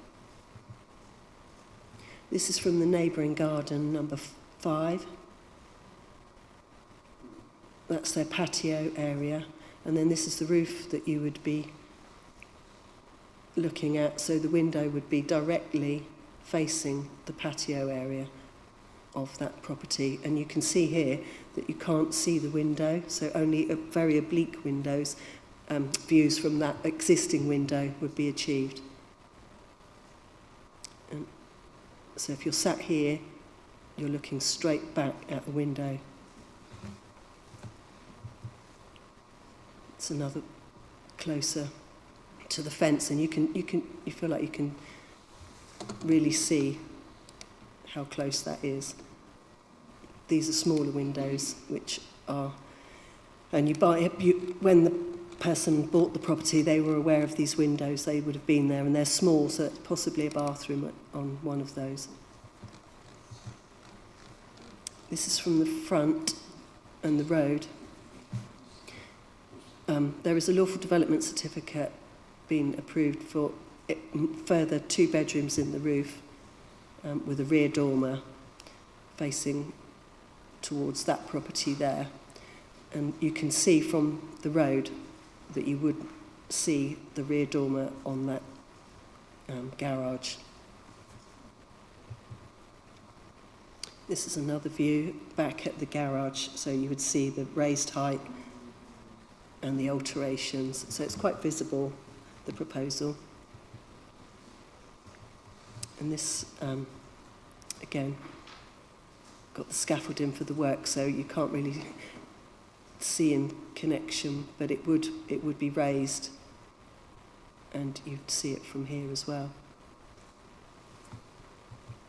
And that's an example of a dormer elsewhere on the estate. And I recommend to refuse based on neighbour amenity and character of the area. And the end of the presentation. Thank you. Thank you very much. Mr. Steve Saunders, applicant, you have 3 minutes to speak. Thank you. Good morning, Chair and members of the committee. Thank you for allowing me to speak today. I'd first like to acknowledge the concerns raised in the officer's report, particularly in relation to overlooking and the appearance of the proposed dormer. However, having reviewed both the officer's presentation and the additional photographs I submitted on Monday, the 11th of May, I respectfully believe that the impacts may be less severe than described.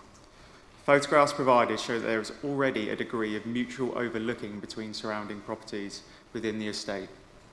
In particular, the image taken from the proposed dormer position demonstrates that the main patio area of number 5 is not directly visible in the way suggested within the report. I would also like to draw the committee's attention to slide 75 of the presentation, which appears to obscure the existing first floor bedroom window already present on the side elevation of our house.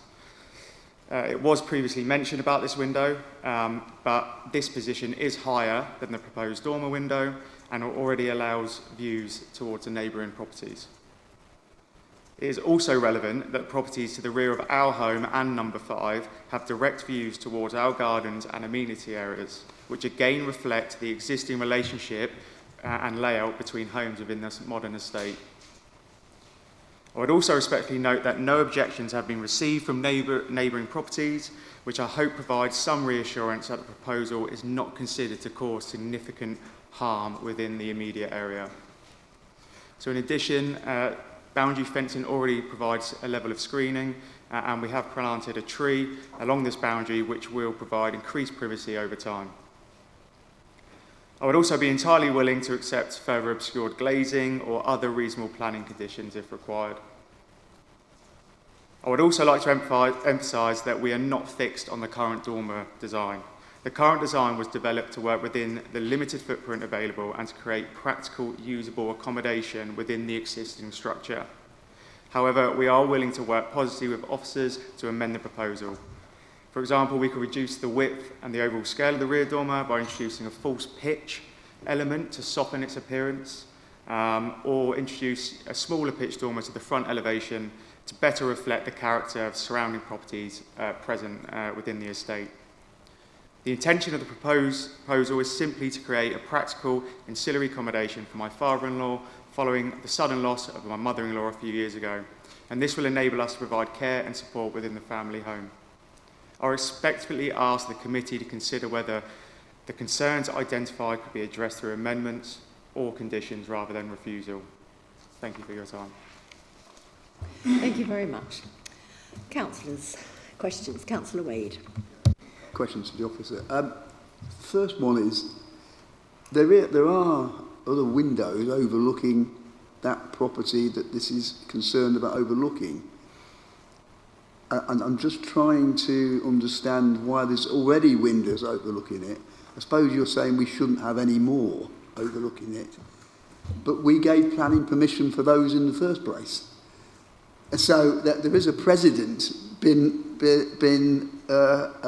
already displayed on this. And the second question is, and this isn't debate, is if the window was at the front instead of the rear of the raised roof, then would it be an issue then? No. So that's kind of two questions. The first question, there are existing windows, but when you buy a house, you can see them, so you know what you're buying. Those windows on one of them are here. These windows are small, and I think one of them is a bathroom at least. So, and they bought the house knowing those windows were there, and the distance is further, whereas this is very close. That's only 8 metres. I think that one's about 15 metres away. It's hard to get the distances from the photos. So that is further away. This is only 8 metres, and if you're stood there, then you will see each other. I mean, like one of the photos demonstrates that. Yeah, so if it's in the front, you're in the public realm, so you expect to be overlooked when you're walking up the street from windows. That's what you would expect. No, and I did explore amended plans, and I said remove the windows, and they came back with a design that kept the window out the back and 2 front dormers. So we've been down the amended plans route already. Do you want to come in? Chairman, if I can just add one part, I think on the case officer's answer. When you looked for Councillor Wade's question about the front solution, I think the case officer's dealt with overlooking from the front. But you'll be mindful you've got 2 reasons for refusal. You've got a design reason with regards to the scale, size and bulk of the proposed roof extension. Flipping that to the front, I would suggest would be more harmful, and you'd have a design issue if you put that solution of flat roof boxed extension on the front of that garage building. I suggest there would be a harmful design solution.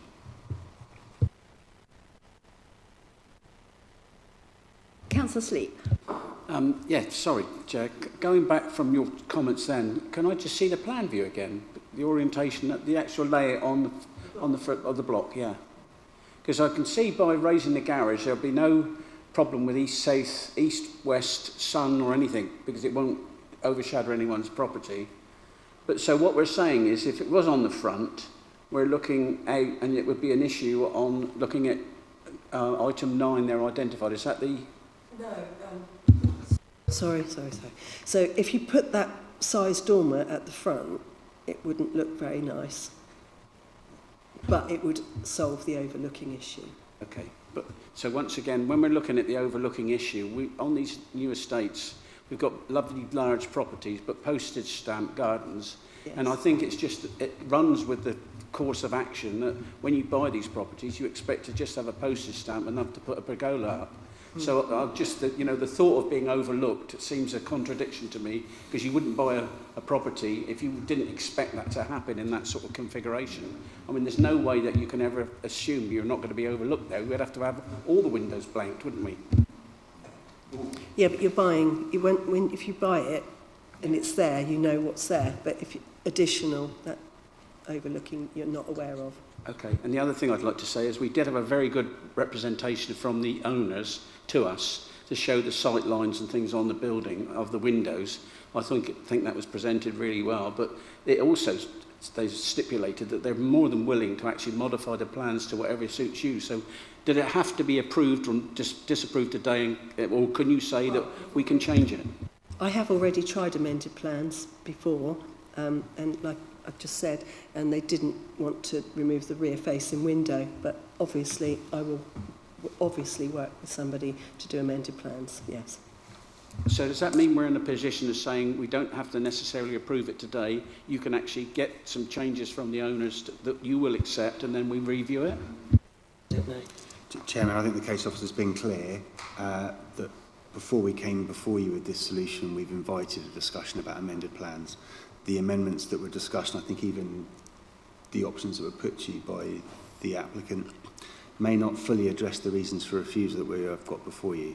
So my advice would be to consider the scheme as it is and make a decision on the scheme that's before you. If I could just respond to that, the problem I think we have is that we've got owners that are potentially offering to do whatever is necessary on this. They'd come to you with a first pass, and the designer has obviously changed it, perhaps not to what they imagined it would look like, because we don't all see three-dimensional views on housing when we're looking at plans. We have to be directed from architects or whatever. And sometimes if you can't see it in 3 dimension, you don't realise what the circumstances are. And it seems to me like the owners are actually still coming back to say, whatever you, please come back to us and tell us what we need to make sure we get it through. And we don't normally get that, do we? They have an architect, and they have an architect, and I have spoken with the architect about amended plans, but it didn't work out because they wouldn't remove or redesign the rear dormer. Yeah, I mean, Mark has just explained that if they even came back with those alterations, it might not be acceptable. So I think we just have to judge it on what we've got. I will come back to you at the end, okay? Does anybody else have any questions? In that case, we're going to debate. Councillor Woods. As Councillor Sleet often mentions with these things, that there's been no objection from the Town Council, and there's no objection from neighbours. So for me, I don't think there's a problem with the proposal, and I think it should go ahead. Councillor Wade. Chairman, first of all, this is a family that wants to have a residential enhancement to their house to help their family life, which I think is a sort of thing that we should support where we can. Because earlier on, we approved something with no parking spaces because we needed that sort of property. Well, families sometimes need this sort of addition to their home to help out. Now, Councillor Sleep has suggested we should perhaps defer it, and the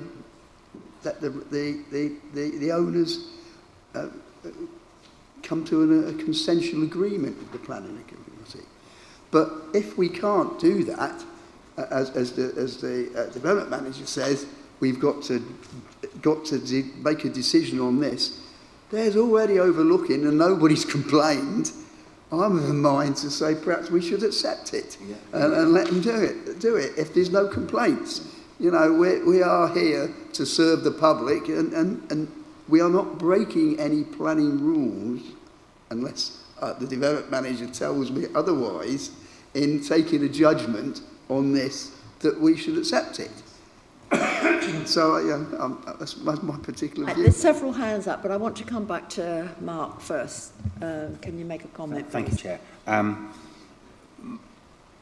as you've heard from the case officer and as I've said, we've had a conversation about amended plans with the applicant already to try and address those reasons for refusal. There is some mutual overlooking in the area. The case officer's mentioned to you already that they are about 15 metres closest. I've got a plan in front of me that goes some of the dimensions are 17.5, 20 metres back-to-back separation distances. So the issue with overlooking here is very much at the close quarters and the distance of it. Fully accepting there's mutual overlooking, you get that in the built-up areas, you get that in new estates. But those separation distances are what made that scheme acceptable. This is at far closer quarters. So to make the changes, I would suggest that would make a scheme acceptable and deal with that overlooking reason for refusal. You're going to have to effectively lose the windows on the back of that garage, which means putting something on the front. I've already advised you the design solution as it is before you, that big, bulky, I don't call it a dormer, I call it a roof extension, because it's not a dormer window. That would be harmful, in my view, to the street scene and the character of the area. So you've got to have a different solution on the front, which is then, in turn, going to compromise your internal headroom and your floor plan and whether that's actually viable. That would be my thought process, and that's why I've said I think you should make a decision. And that was my advice to Councillor Sleep. However, it is wholly within your gift as a planning committee to come to a different view. You could decide to defer it. You could decide to come to a view where it's acceptable. That is within your gift, but the recommendation is as per the paper, and my advice is you follow that. Thank you. Sleep. Thank you, Chair. And in defence of our case officer, the plan views that we're shown don't really show what you're actually trying to show. You're showing a side view of a dormer extension off the side. When you go back to the plan, and you tried to point it out with the arrow, if you see things, we don't all see things in 3 dimensions, but if you see that, I think it's unsightly. But the fact is, you don't really see it when you showed those plans that were presented to us. No. So I can understand that. It's just a flat face. We're seeing effectively a dormer with 2 windows on it. So it's, to me, it's unsightly anyway on the development. We've lifted properties and put Velux in and held roof lines. It's just, it seems odd that we've got this piece thrown out from the end on the face of this garden. I can understand the concern, but it still sounded to me that we had a chance that we could still eventually come to a solution that keeps everybody happy, even if it was Veluxes in the window and the pitch heights changed, because the pitch height is not going to affect anyone's gardens or anyone overview for sunlight or anything. No, I agree. I agree. The pitch height increase itself is not the problem. It's the rear dormer. And if you see that wall, that flat wall, that's where the window will be. So it's going to not be like that. It's going to be, so that brings it even closer. And 8 metres is not very far. And they are, like you say, very small gardens. Councillor Dowd. Yes, I think I would have a real issue making a decision on whether to accept or refuse today, because I think there are clearly there's a certain amount of judgment about it. I accept the fact that the proximity, these are things we are going to have as a committee more and more as development space becomes tighter. So I appreciate we have to have very clear boundaries of what is acceptable and what isn't in a restricted space. So I would be happier if we could defer judgment on this one in this particular case, because I don't feel comfortable with a refusal, but I accept absolutely the concerns you have about the space, the overlooking in this particular instance, even though there is obviously an amount of overlooking and will be, and I absolutely follow Councillor Sleep's argument that when you move into a small constrained development like this, you have to accept that there is an element of overlooking, whether or not it happens right there with the buildings there, or whether it's a future building, some infilling, because we will have an awful lot of infilling going on.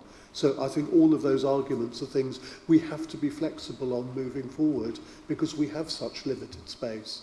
Thank you. Councillor Riley. I would agree with Councillor Dowd on this. I think that the applicant is quite will confer with the officer and get an agreement to grant that. I think that he is, I know it's very close proximity, you know, where it is to the back garden. They're not complaining. I think that we should defer it and bring it back to with the applicant, and yeah, I'll second that. Did anybody else want to say anything? Councillor Richards. Well, I just wanted to say that I don't think we should approve this as it stands. I mean, the planning officers go to huge pains to make sure these developments look nice, as we know, and then to just go and stick this huge dormer on, which is quite visible from the road, it just makes a nonsense of it, really. And also the overlooking is quite severe, and it's not just the current occupants. We should be considering future occupants of the next door house as well. So again, for that reason, I think we should not accept this application as it stands.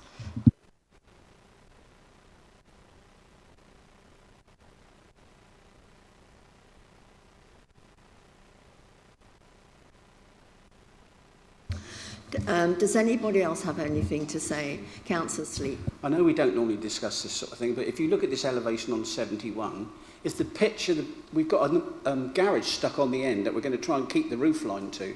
So if the pitch on the existing section that we're trying to lift, if we change that angle to its steeper level and put a flat top on it, they'd get the access that they're looking for, and we'd be Veluxes on the window.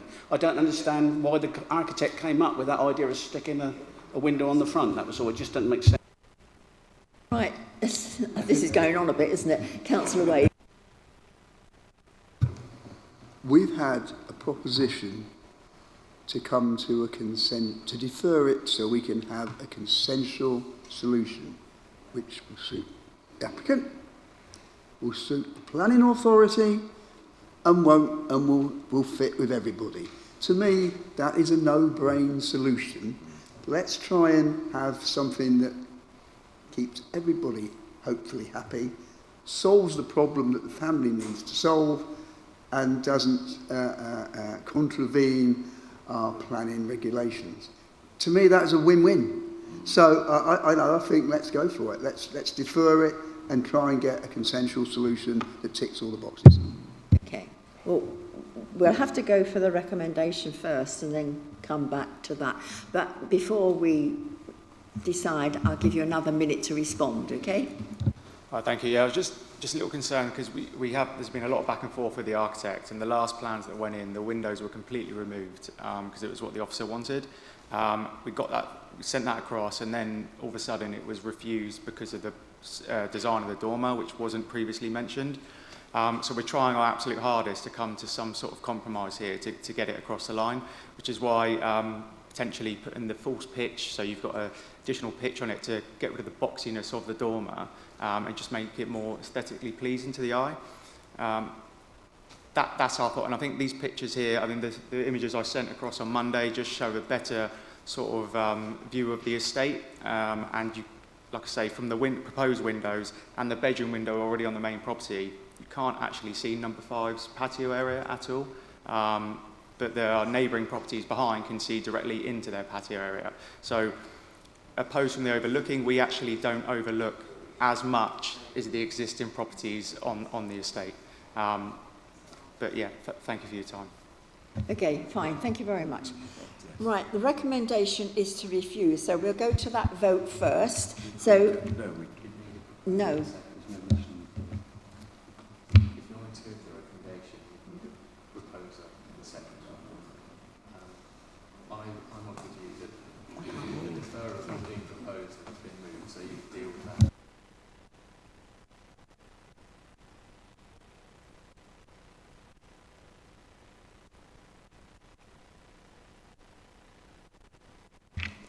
Right, got that sorted. So we'll go to the vote for deferral, and that's been proposed by Councillor Dowd and seconded by Councillor Riley. All of those in favour of deferral, please vote.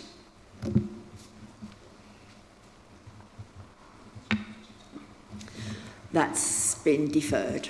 So hope that you'll have good discussions with the officers and then come back to us and we'll make a decision in the future. Thank you.